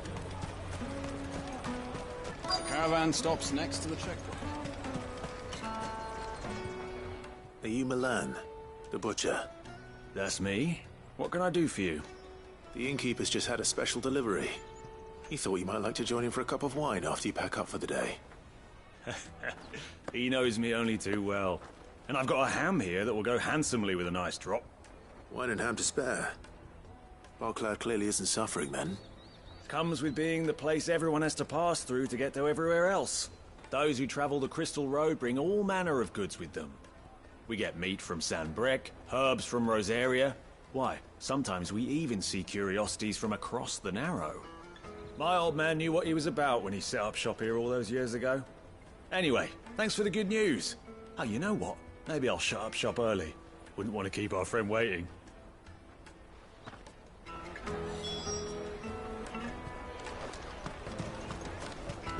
You won't find anything of this quality in Twinside. Tight-fisted swat.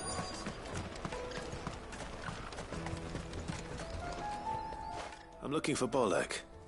I was told he'd be guarding the gate. Well, you found him. You're not here to enlist, I take it? The innkeeper sent me. He's just taken delivery of a rare vintage, a Gotan 66. He thought you might like a cup. I've never said no to a goat hand. I'm not about to start now. Thanks for letting me know. You must be a busy man. The market would be flooded with refugees if we weren't here to stem the flow. Oh, my heart goes out to them, all right, but we've got our orders. No papers, no passage. Plenty try to slip past us nonetheless. And every now and then, one of them's foolish enough to try and force their way through. And when they do, well, things can get nasty. You know what? That wine's sounding better by the moment. Hold on. I wonder if the innkeeper might spare a cup of that wine.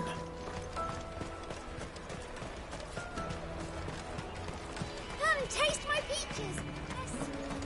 I'll take the large. What I really want. Juicy pears! The caravan stops next to the checkpoint. Jug of snake spit for the road?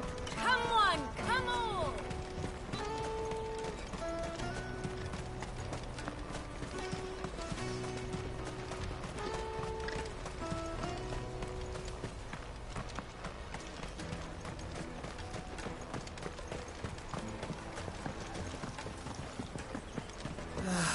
If our new arrivals had brought in... I spoke to your friends. They'll be along soon. That's fantastic news. Thank you kindly. It's been a while since we all sat down together. And the way I see it, that wine is as much theirs as it is my own. How so? Well, I wouldn't be serving anything but slops without Aldrich to go and fetch the good stuff for me. And then there's Milan, who always sends customers my way. And Bolek, an even-handed keeper of the peace, if ever there was one. Those three are the backbone of Barclad. Lose any one of them, and the market would soon fall apart. And without the market, I wouldn't have a single customer. I'd say that's worth a bottle of 66, wouldn't you? And more besides. Everyone needs a shoulder to lean on. Be they world-weary innkeepers or brooding swordsmen. Right. I'd better prepare for my guest's arrival. I hear you had me carrying a bottle of Gotan 66. If I'd have known, I would have sold the thing and lived like a lord. I'll settle for a cup, though, if you're in a sharing mood. A Gotan 66. Just as well I had something special of my own set aside. A bottle between the four of us might not be enough to drown our sorrows, but it can't hurt. Here they are, the three pillars of Barclad. Sit yourselves down, gentlemen. The woes of the world may be monstrous in many, but there's nothing like a few good friends to keep the misery at bay. Never a truer word spoken.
Daddy!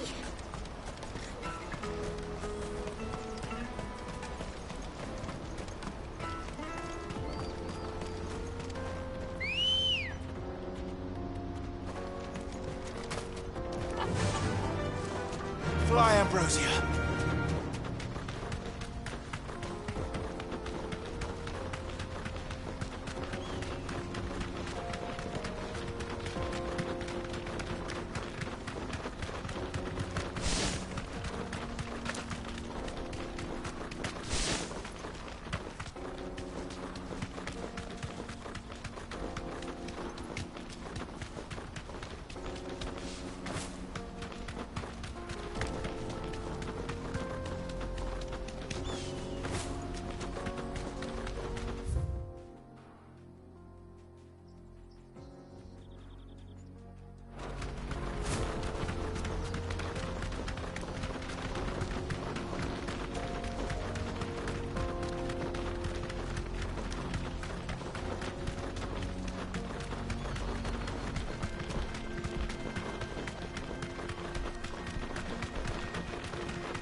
Joseph's thieves really lug their stolen wares all the way out here.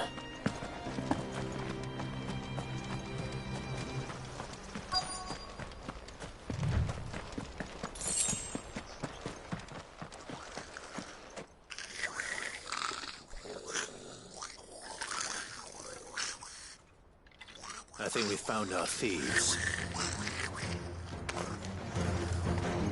They don't look happy to see me.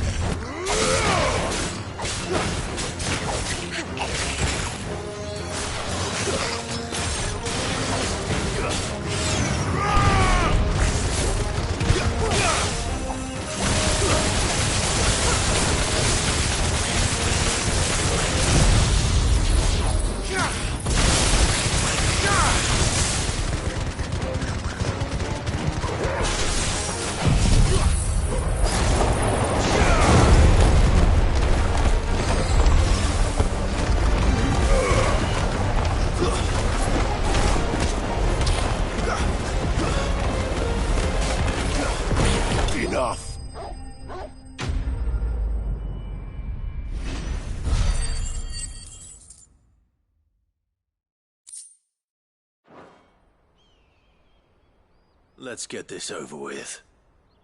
Stop! Don't kill him, he's just protecting his home. Joseph? So the boy was right. I don't know you. Your porter friend sent me to find you. She was worried you might have got yourself killed. Have I been gone that long? Wasn't hard finding the thieves. The problem was knowing what to do with them when I did. I take it things are more complicated than they appear.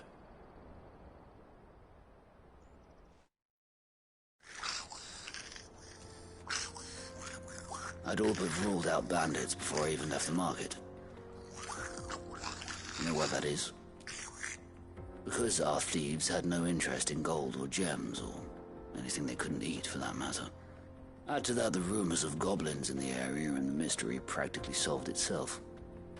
I soon found their cozy little homestead and all the missing food. I launched myself at them, full of righteous fury, but their leader was the only one who moved to meet me.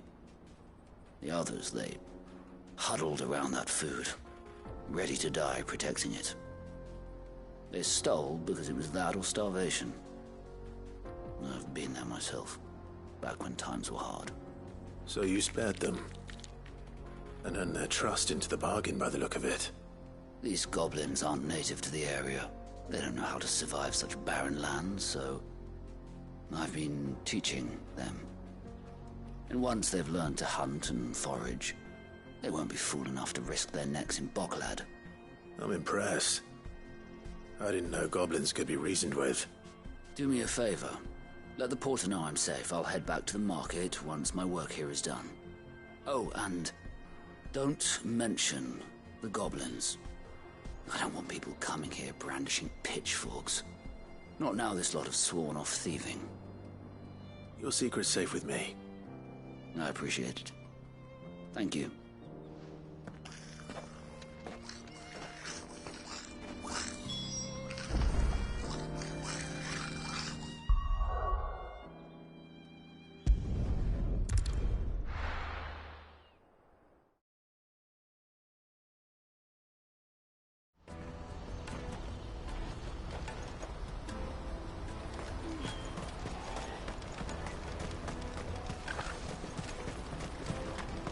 For hire?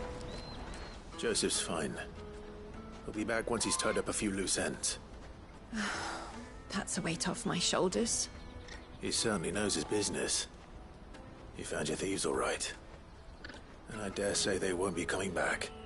A good man to have around, that Joseph. And if he says there'll be no more thieving, that's good enough for me. Thank you for putting my mind at ease. Here, for your troubles.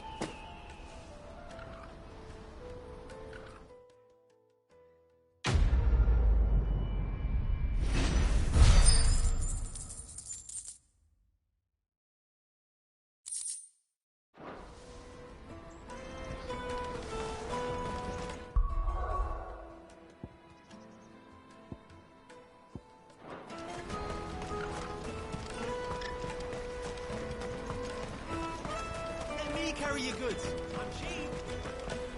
Peaches and pears.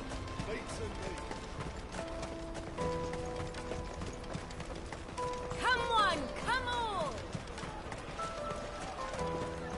Caravan stops Juicy next. pears! What I really want to be. Here you are, Good. Try not to lose it again. Me pass! You found it! Oh, thank you so much. Nan would have killed me if I'd come back without it. I'll have to say thanks to Elle and Theo. So should you, Hansa. You and your friends don't have to steal anymore. If anyone threatens you again, you know who to turn to. We do. And we already have. Miss Elle's given us a job shifting the chocobo shit out the stables. It's hard work, and the pay isn't half what we got from the stones. But if we stick at it, we'll keep ourselves fit. You stick at it, then. And Goots, I'm sorry for stealing your pass. That's all right. I've got it back now. And all's well that ends well, eh? You said you're trained to be a blacksmith, right? Well, I'm gonna be your first customer. I'm gonna save up all my gil and get you to make me a massive sword. I'll do me best. Till then, eh?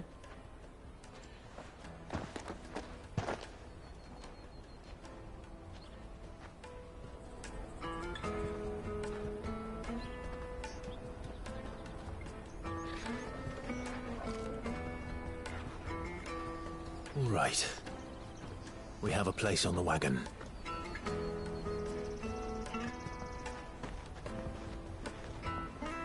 Remember, Goots, we're mercenaries. You hired us to protect you. Mercenaries. And you remember the plan? You're to ride all the way to Twinside. Jill and I will go with you as far as the outskirts, then find our own way in. I'll buy that stuff I need. Right. And we'll scout out the Imperial's defenses.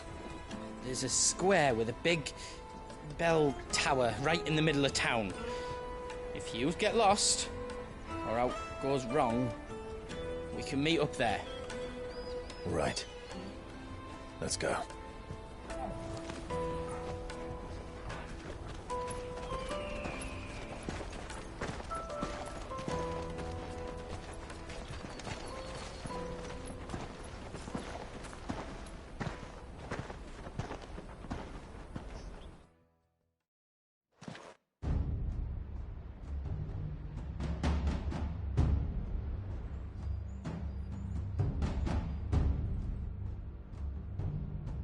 I see.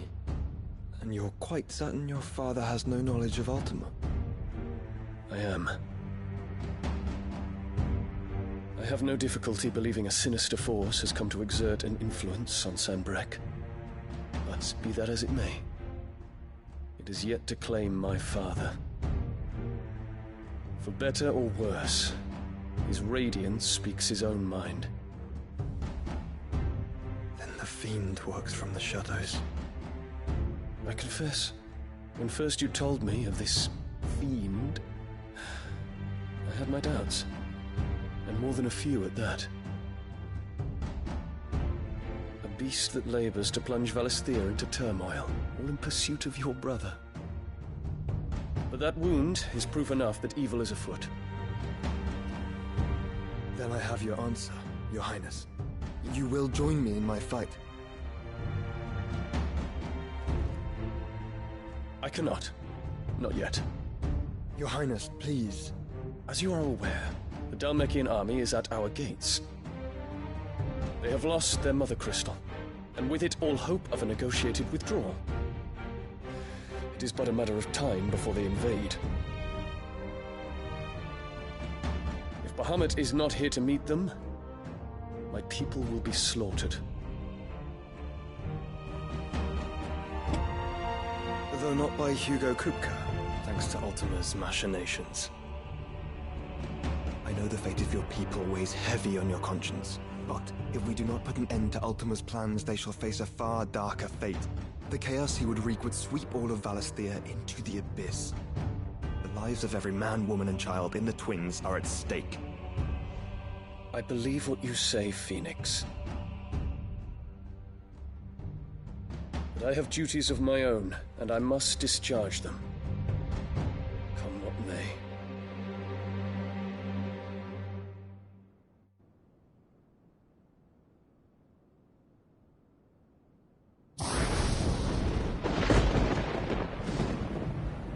What do you know of my blood?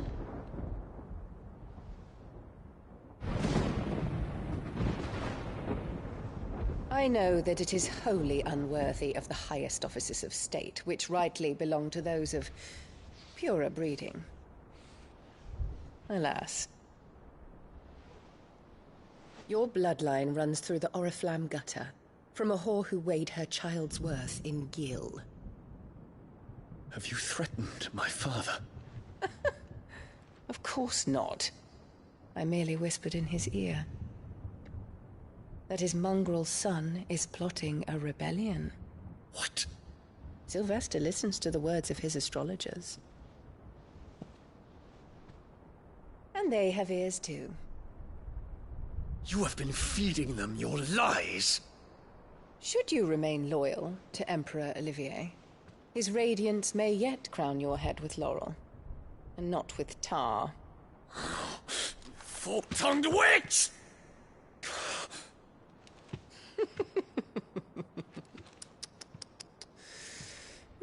In consideration of your long years of service to the Empire, I shall forgive this uncharacteristic rudeness. Now hurry and make ready, Your Imperial Highness. Emperor Olivier expects much of you, Dion. Or should I say, of Bahamut. May your fire reduce his enemies to ash, till all of Valisthea bows to its rightful ruler.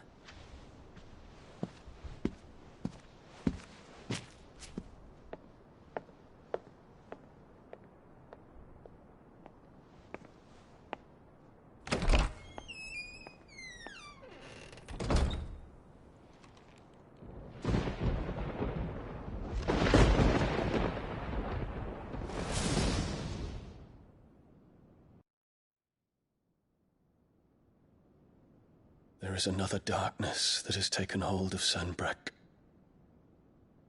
And until its grip is released, the flames of war shall spread ever wider, just as Ultima wishes. Forgive me. My family has caused you much grief. You are not her keeper, Phoenix. This is a matter for the Imperial household now, and as a member of that household, it falls to me to resolve it. At such time as that is done, what strength I have shall be yours.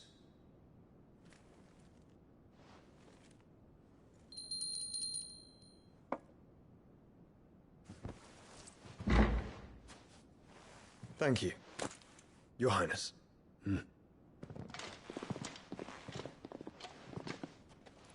Let us take to the skies together, and bring a new dawn to Valisthea. I should like nothing more.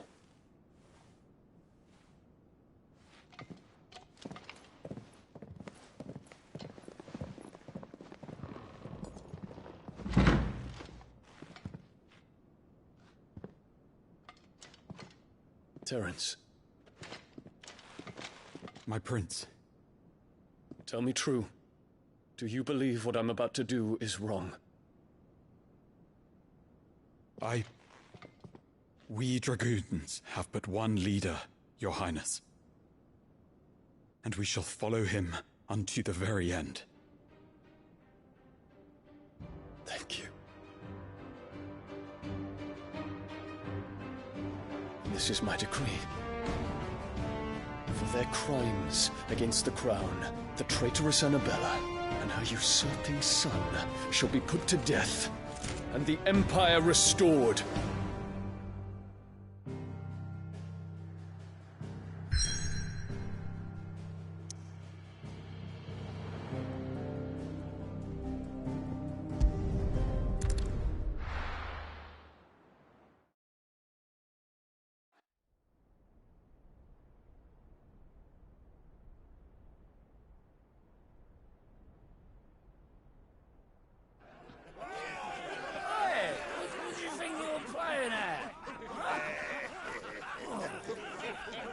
Stop you getting eaten by a fucking wolf. That's what. Come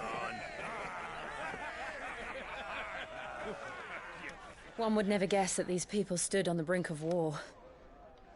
They're afraid. They turn to drink to forget their fears. Anything you want to forget?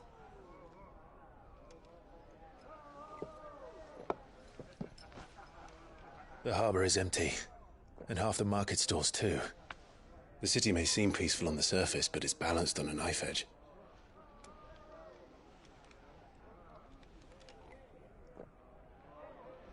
Were we to give it a nudge, it might be just the distraction we need to reach the Mother Crystal. I thought you might say that. We should send for Gav. We'll need someone to keep the fires we start from going out. And we can busy ourselves scheming until he gets here. I'll send a Stolas then.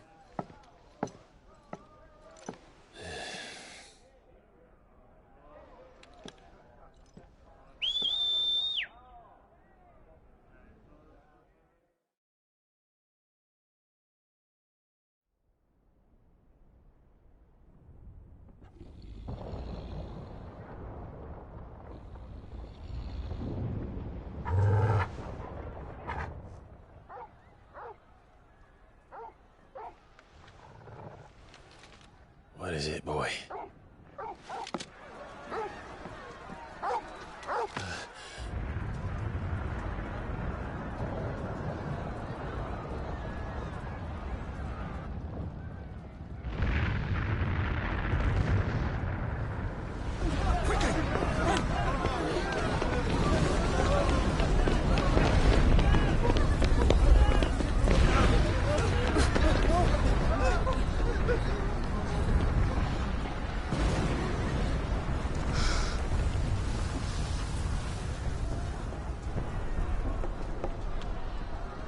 What's happening?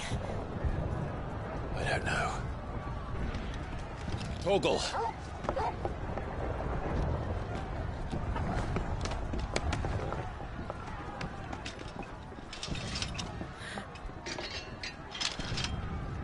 This way.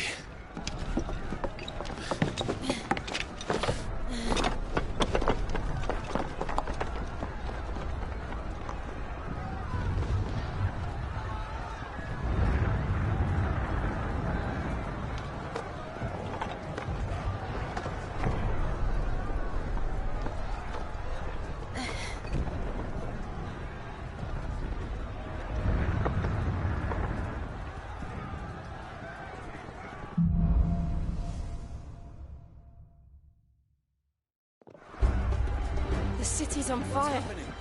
I'm sure Goots is fine. He'll be making for the square. The one with the bell tower. In the middle of town, right? Guard, watchman or sentry is to be slain on sight. But spare the citizenry. His Highness's orders were clear. The people... Those were Imperial Dragoons.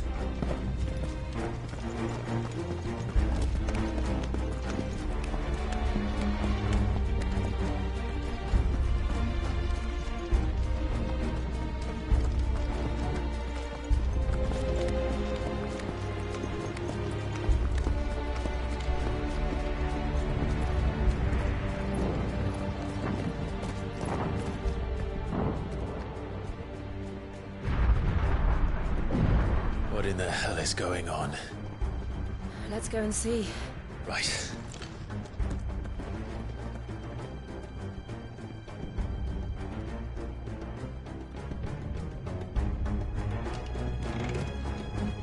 But first we find Goots.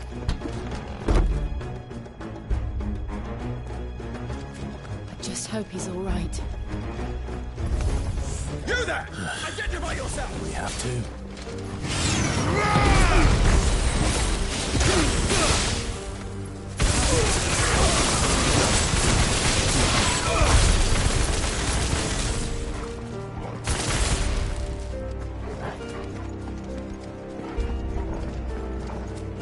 Around! Quickly! Cut them down!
Thought I'd be glad to fall into a sewer.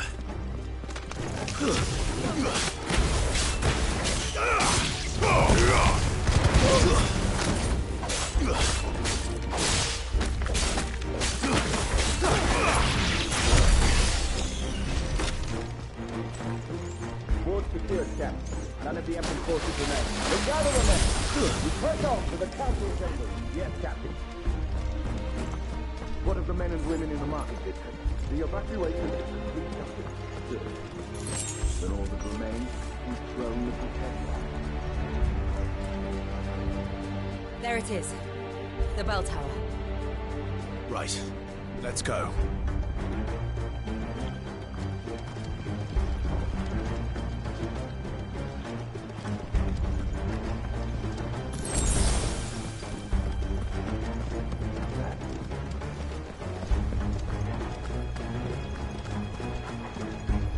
Ah, no goods left.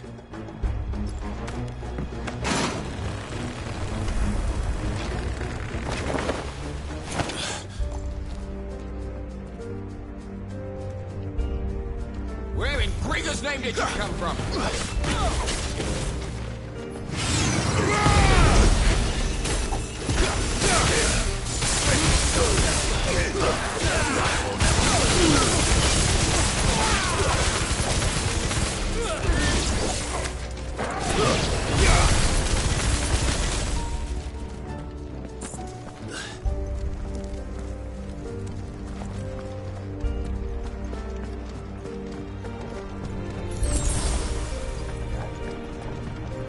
Intruders!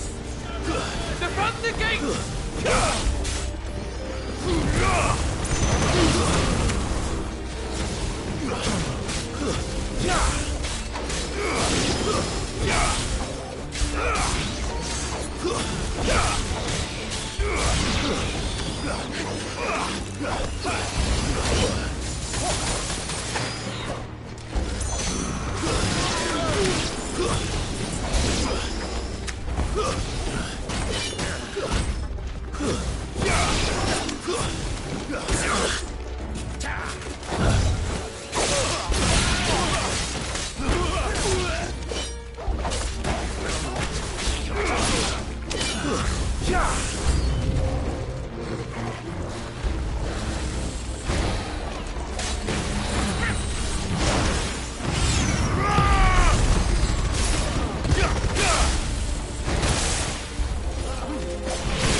Damn it. We'll have to find a way around.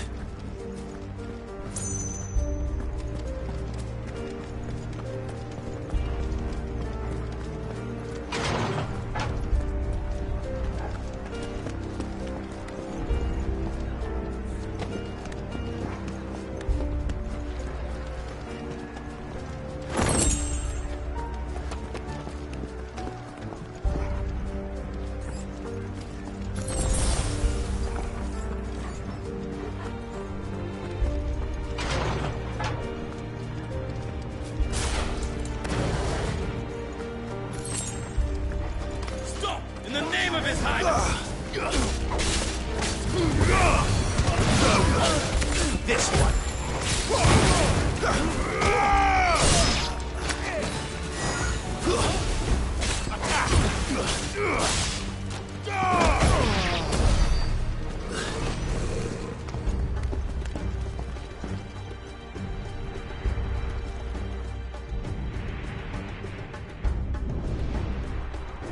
Hold on, kids. We're coming.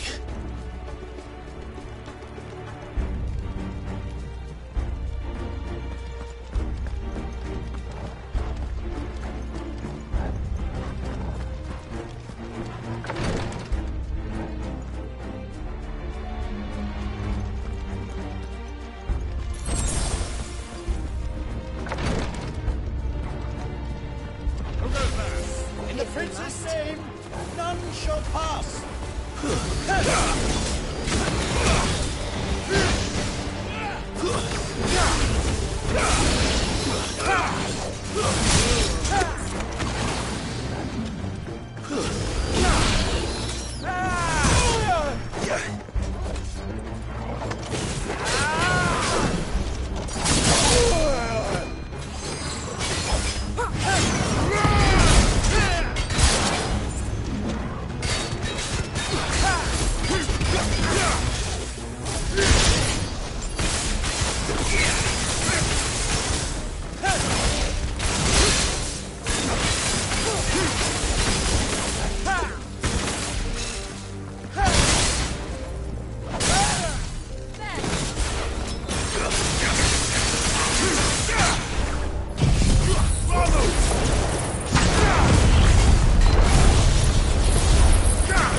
Enemies on the rampart! Kill them!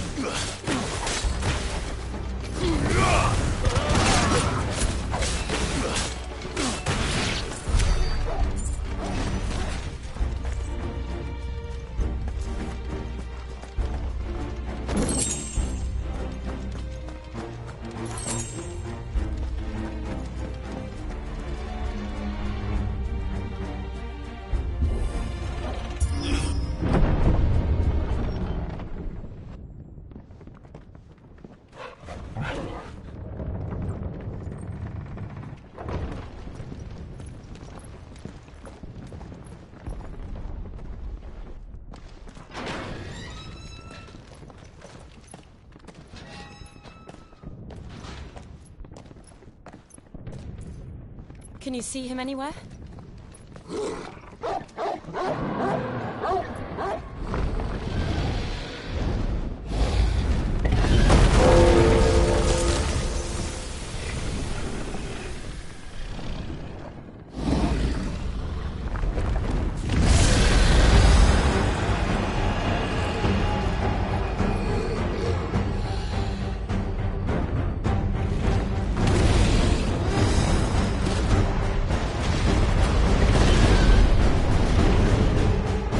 Must be one of the Dragoon's pets.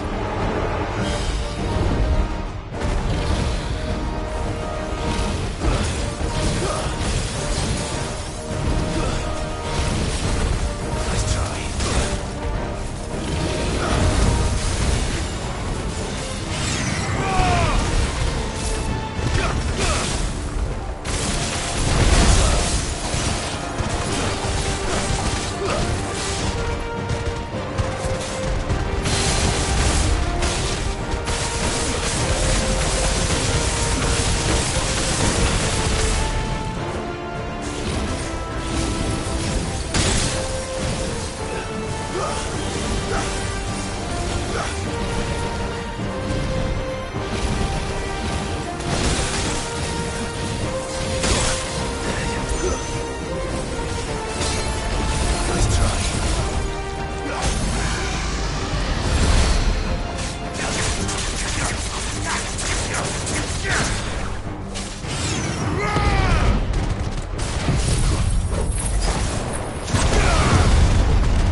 Over here, Clive! Are you alright? Goods, there you are. I didn't know there'd be a dragon. All right, let's get out of here. Oh! What now? Is that Mother Crystal's heart? What the hell is it doing up there?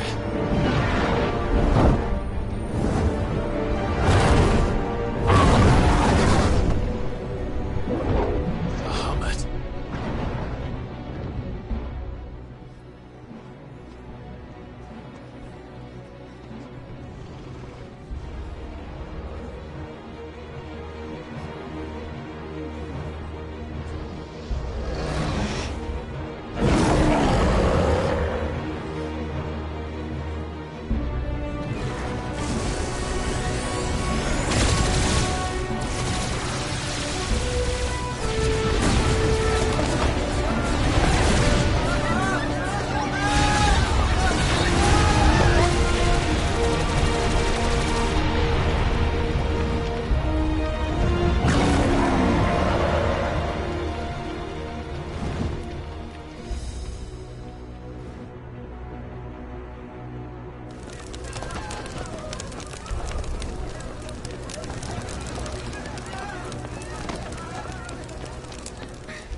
Your Highness, don't do this!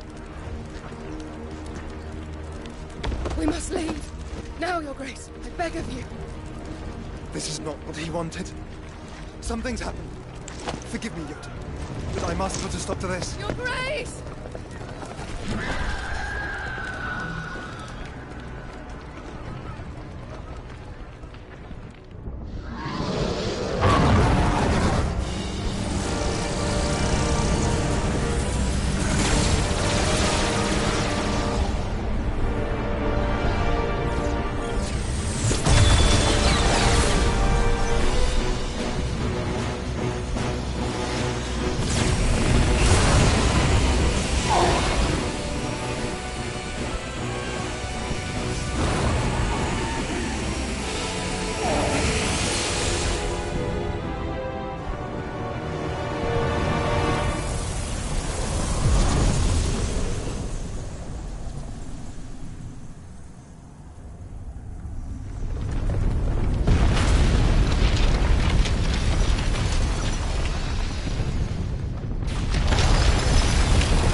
So, what do we do now, then?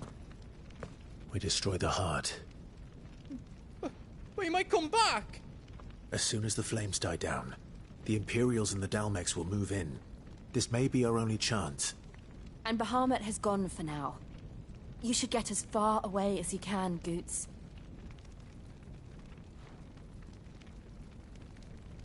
What? And leave you lot in the lurch? I can't do that. If you're staying, then so am I. I packed everything up before I made a run for it, so if there's out yous need, just ask. But I won't be giving it away for free. Nana'd never forgive us if I did. Thank you, Goots.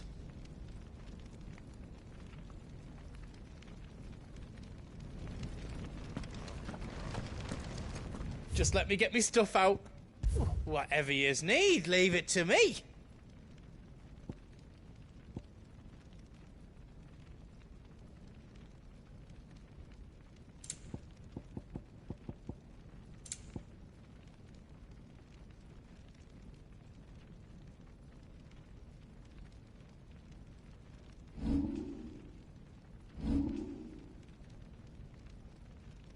done then, no.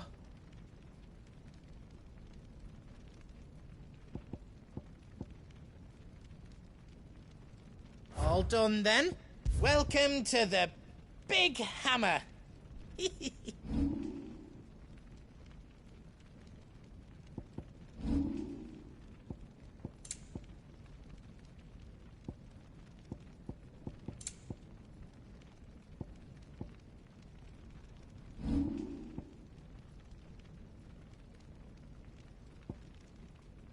Anything else I can make for you?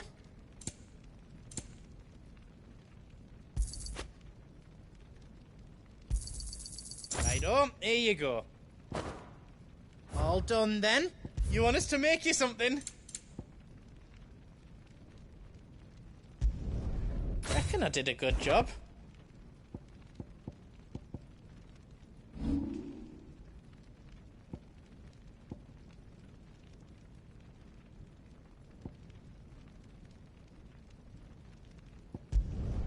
That's 10 times better than it was before.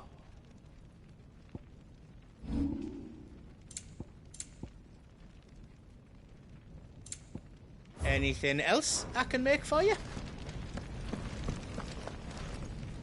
Drake's tail is right there, Clive. It's time to free Storm from the Crystal's curse. Oh, it's past time. But remember, Bahamut is still out there. And I dare say we'll be seeing him again before the night is done.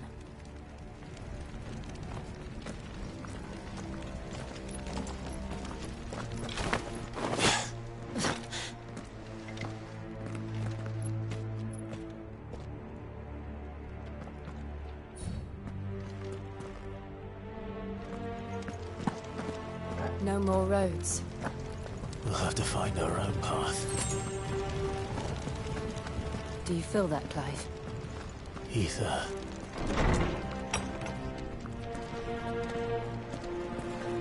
Just what we need. Another flood. It's already turned them. And there's no reason to hold back.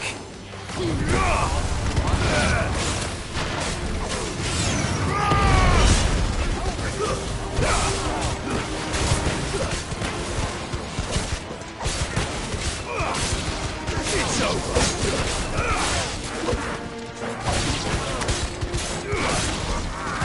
Farewell.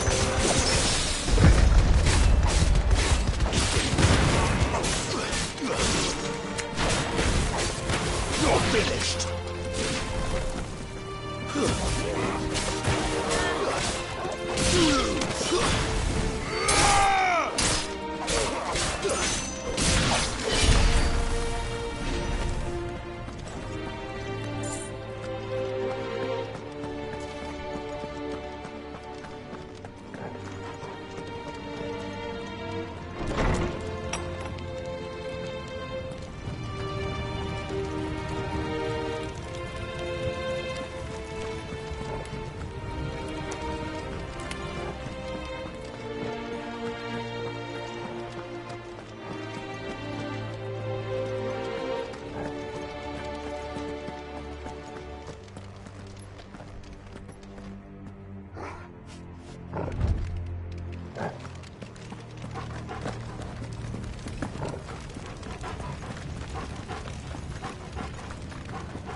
must be a way to climb up.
Dangerous.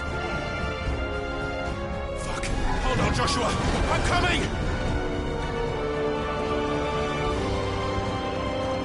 We have to save him. And we will. We just need to keep moving.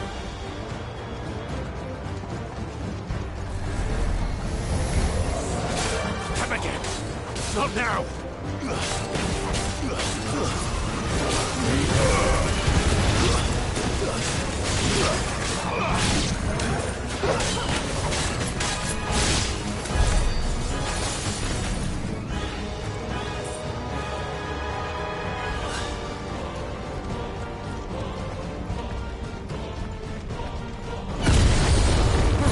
What was that? Bahamut. He'll kill us all.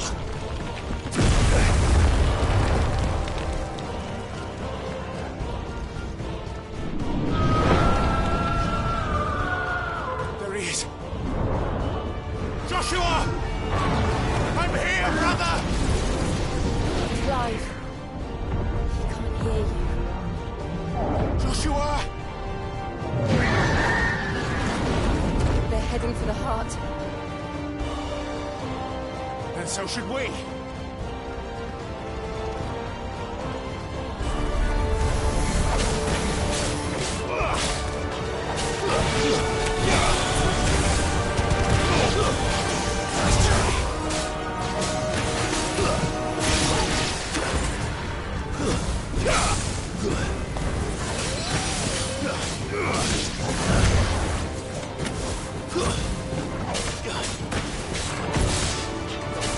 Get him!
close the council chambers.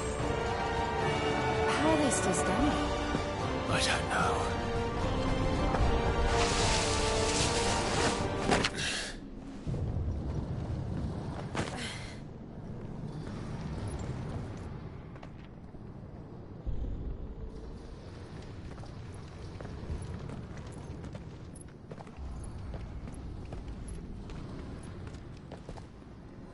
He'll be all right, Clive. He's a survivor. We're getting close.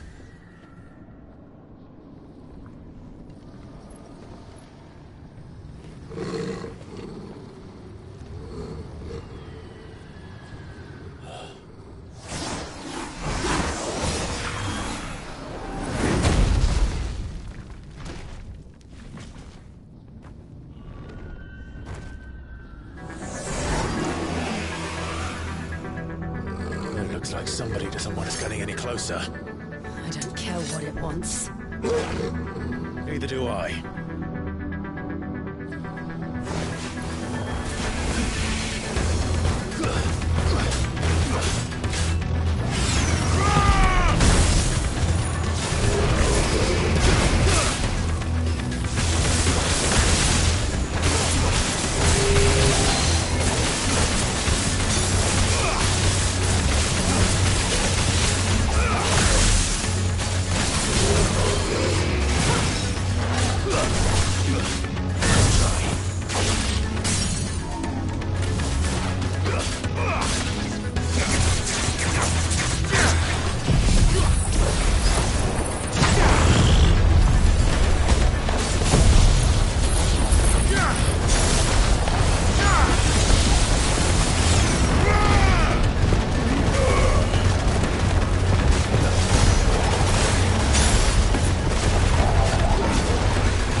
These beasts... they're getting stronger. We can think about them later. Right now, there's only one thing we need to focus on. The heart.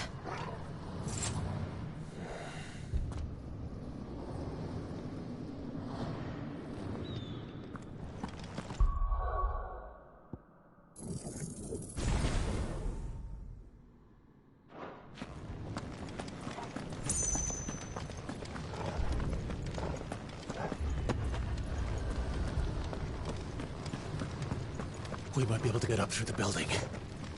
It's worth a try.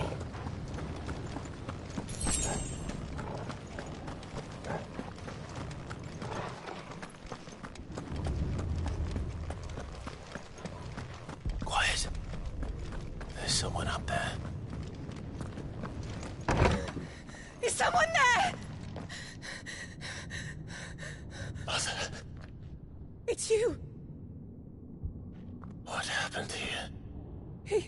He tried to take him from me. Oh, my boy. My darling boy. Is this the child you made with the Emperor? Why, Mother? Why did you betray us all? You have no right.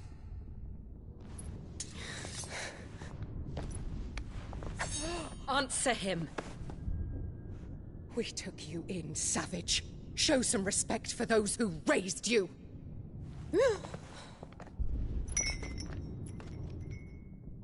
Honorable Elwyn, always thinking of his precious homeland. But what worth is a homeland in a world beset by the Blight? Father did not seek to protect his country. He sought to protect his people. A leader's duty is not to protect his people. It is to protect the source of his sovereignty. The noble blood that runs in his family's veins. So long as this bloodline remains unbroken, what does it matter if a nation falls? One can always found another. Unlike him, I did my duty. I preserved my line. I bore a son of the noblest blood, to whom the whole world might kneel. That is why I gave Rosaria to Sambrek, that I might join my line with the Lesages and birth a savior of this benighted land, blessed by both Bahamut and the Phoenix! You sold your country for a child. Why did he need another? You had Joshua. I had nothing. You were always your father's son, so very strong and bold and daring, and yet you failed to awaken. Would that Joshua had been granted 1/10 of your strength? Oh! How the nobles laughed that Elwyn's firstborn was surely the son of a concubine, and my own, not long for this world. The shame of it! The shame of being slandered by one's inferiors! How could you ever know how that feels? It should have been you! Why didn't the Phoenix choose you? Joshua's every waking moment was spent trying to shoulder the burden that you and the Phoenix and the Duchy foisted on him. That's why I became his shield. To help bear the weight. But what did you do? You betrayed your own blood and surrendered your son to his fate! Joshua, my darling boy. I never meant to hurt him. The soldiers' orders were clear. He was to be spared. Why did you survive when the only one I truly cared for died? What? Have you not looked out of the window? Joshua is here! The Phoenix lives on! He's battling Bahamut as we speak!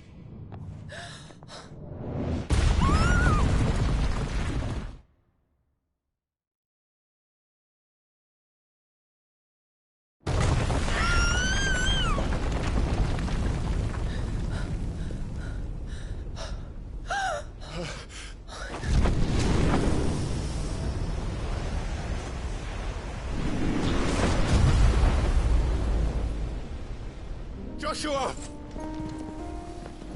Wake up!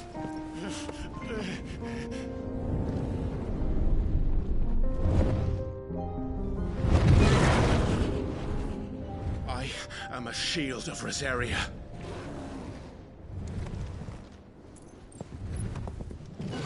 and I will do my duty. What are you...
have you.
Good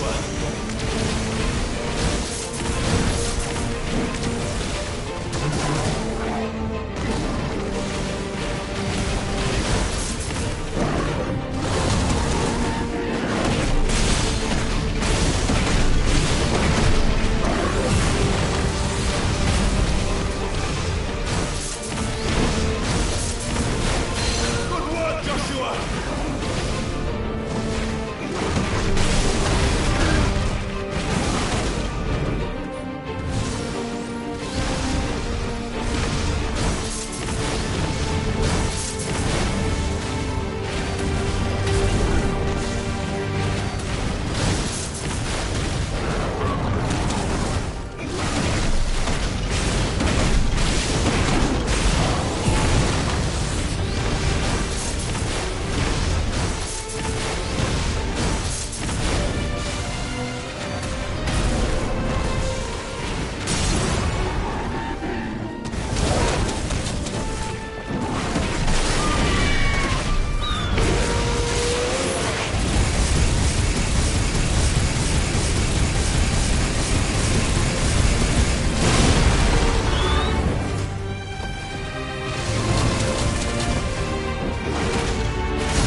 What now?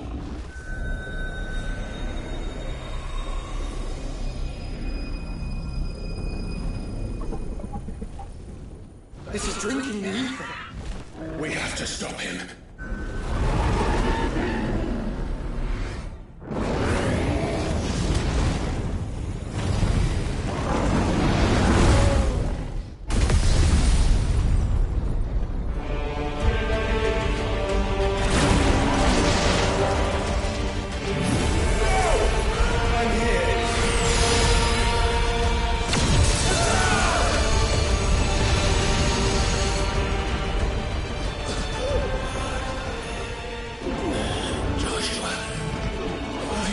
right?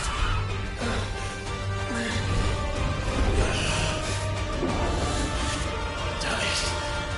You have to be stronger than this. Come on, Ifrit. Show us your true power.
How can we hope to match such power?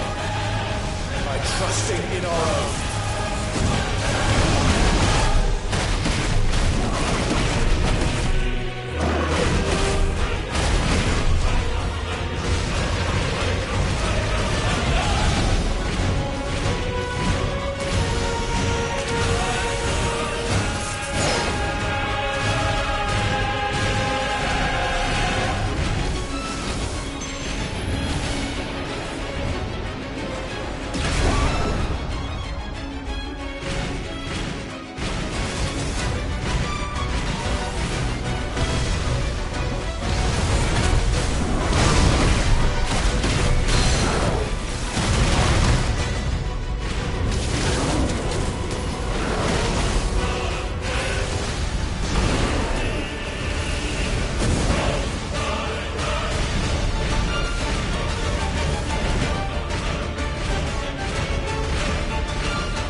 Joshua! Clive!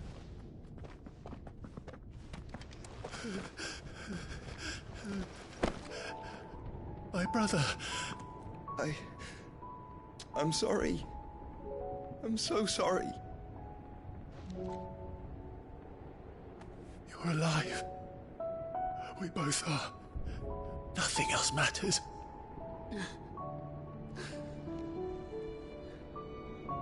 I never dared hope that I would see this day.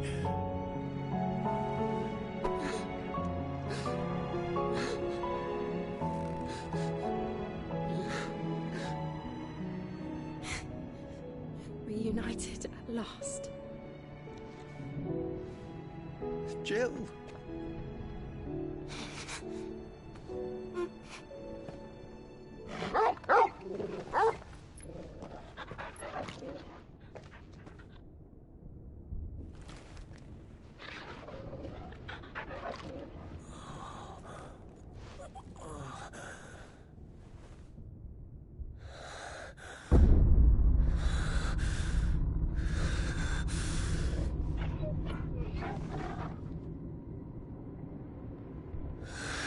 This is for my father!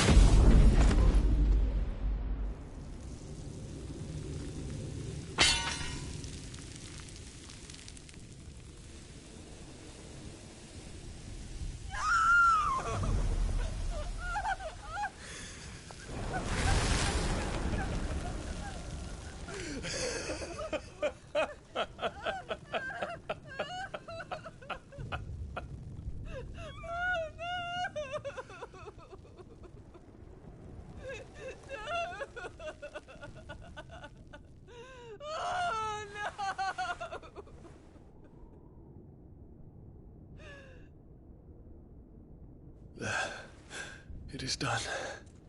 The demon that would tear our house apart is no more. Father.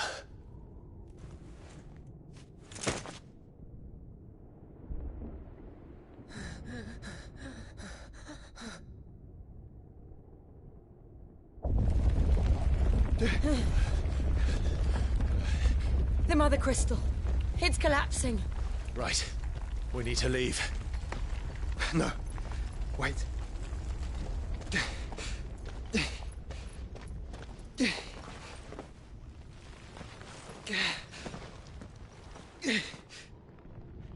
I owe him a debt. Fine.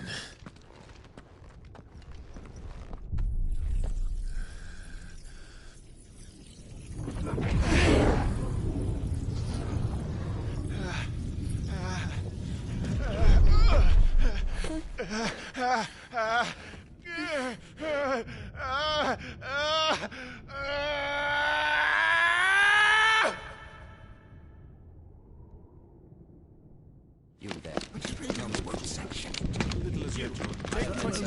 Don't reinforce the walls. This is our situation. Report, Captain. Can nothing be done to call them off? I regret not, Your Radiance. The Dragoons answer to none but His Imperial Highness. The Council is powerless to intervene. We're hearing reports of rebel Madness is this, Dion. throughout the neighboring districts. Focus all efforts on extinguishing the fires around the capital. City can wait. Don't be dally, man. Go! Your Radiance. And I want you to find out Make sure the doors are locked. makes movements. By the light. Dion. Have you taken leave of your senses? Call off the Dragoons at once. Fear not. The populace will come to no harm at their hands.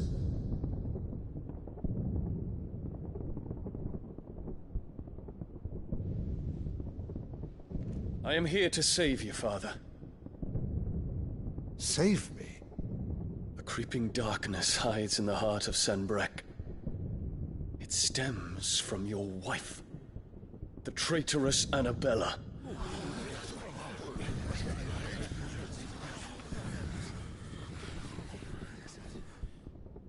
Not another word, Dion.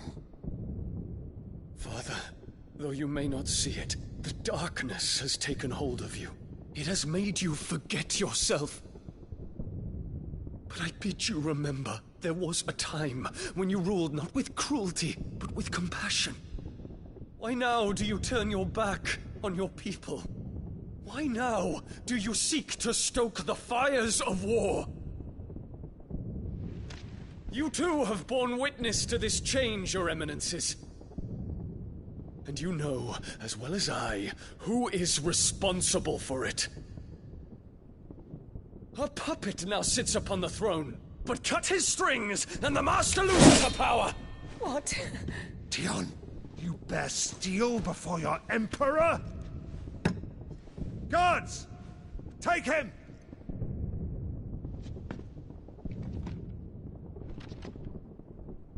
For every citizen who falls, another can be bred.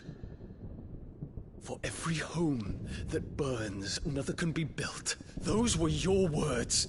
But when the last of your citizens has fallen, and all of their homes have been reduced to ash, what will become of your empire, of its rulers, of your god? As the mother crystals crumble one by one, and the blight sweeps in to claim all that we hold dear, our people look to their emperor for protection. Yet he labors not to secure their futures, but to seize what is left of the twins for himself. Even if it should come at the cost of everything his loyal citizens have labored to build. Dion, you must understand. A small price to pay, is it not? You've been blessed with great power, Dion. Enough to win me the world. So go, claim Valisthea for me, brother.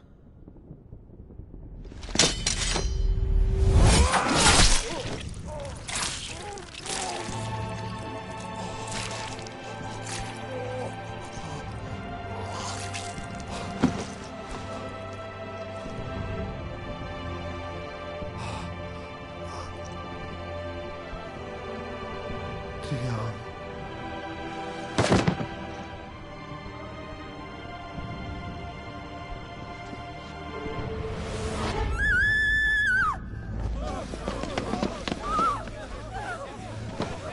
Gods! Gods! Father. Poor father. How he doted on his children. That he would die to protect me was plain. It was but a matter of when.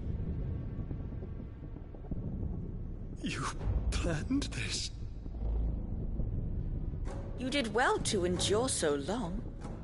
But you broke in the end, as I knew you would. And now Muthos approaches. Put him to the proof. I would see if he breaks. Go, Bahamut. Kinslayer.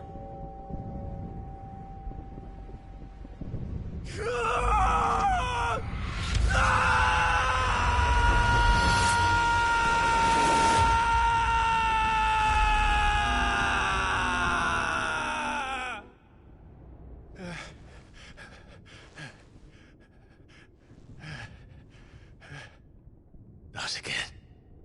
Brother? It's a long story.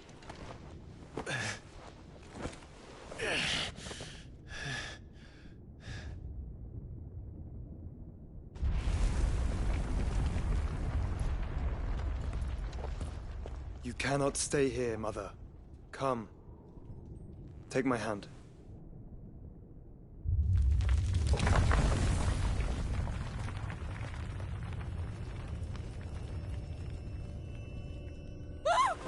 Get away from me! This is all just a dream, just a bad dream! You will not take me, Shadow! You will not take me!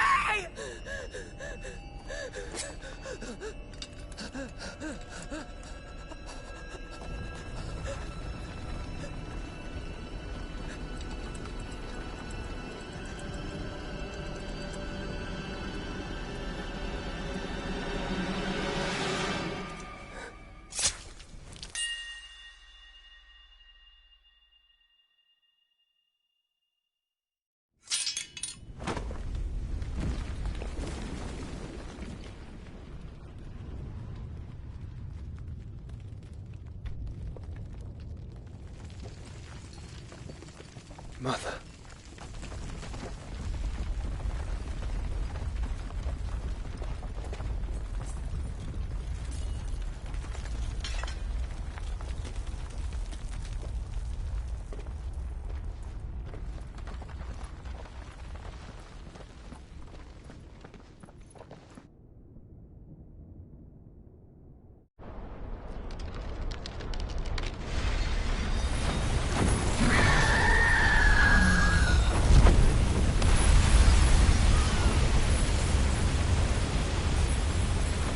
If it is consciousness that weaves your wills together, consciousness that blurs the boundary between your own will and that of others, then we shall set you apart once more. The ties that bind you shall be severed, and humanity return to its proper place.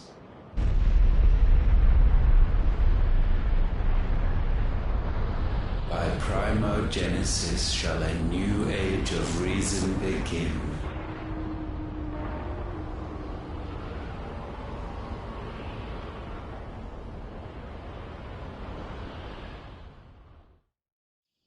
Relax, Your Majesty.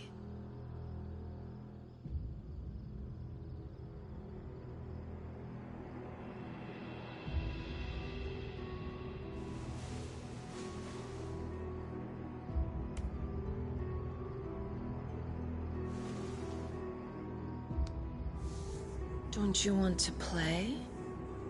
It's been a long time. If that is your wish. Men, you are as meek as all the others.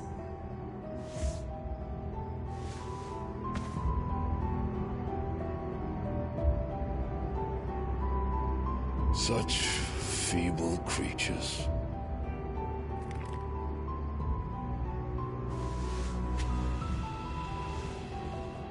Gifted the power of icons, yet slaves to fickle emotions which usher you to your doom.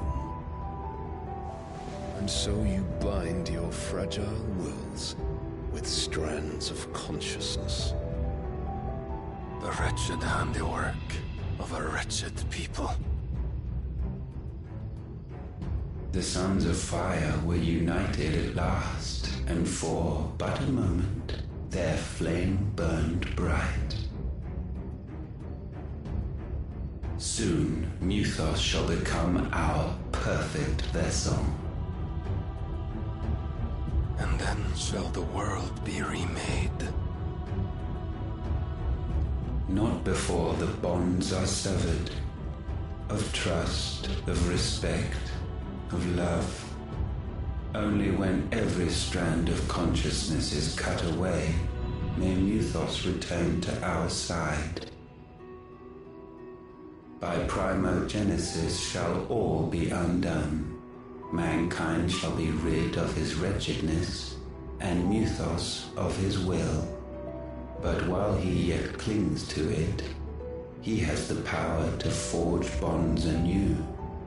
And so we bid you,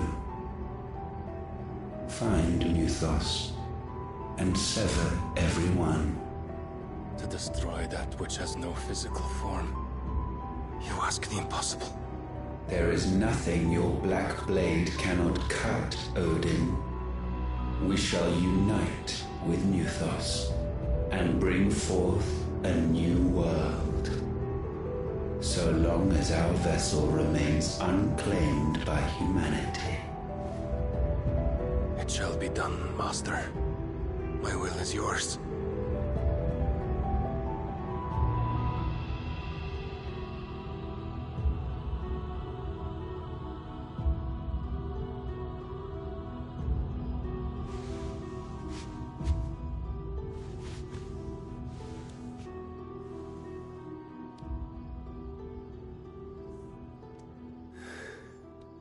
Mother.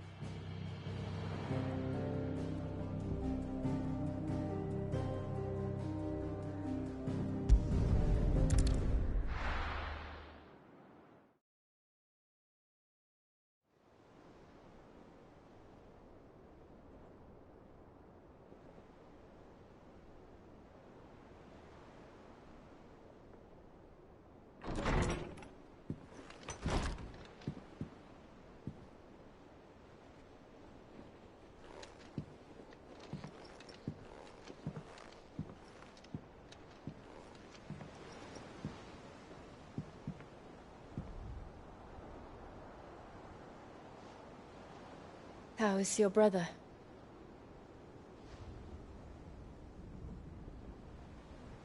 Asleep since I returned from the Dominion. Taya says he should be back on his feet soon enough. For a while, at least. She discovered something on his chest. A swelling, circled in stone. The curse.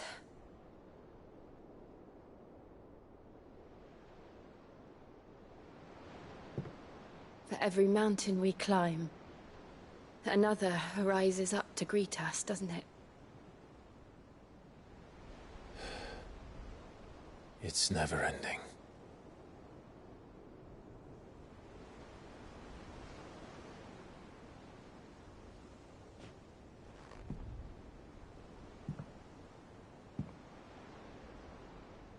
Even the sky seems to have grown tired of it all.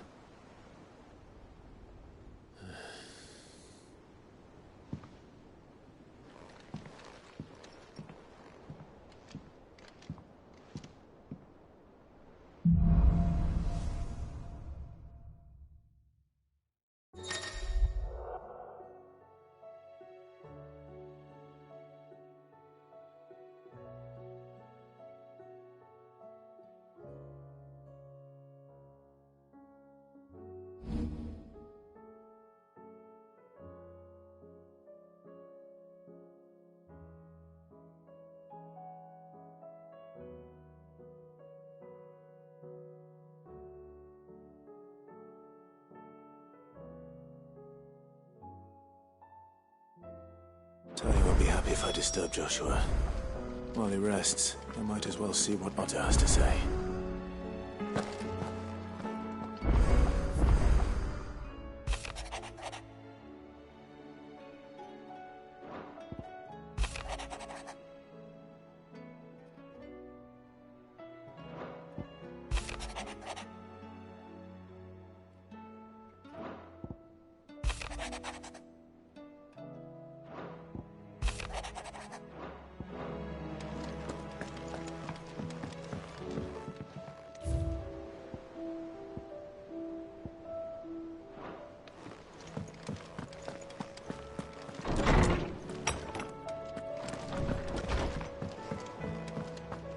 Did you see the pair that got hauled into time? What do I owe the honor? What do you want?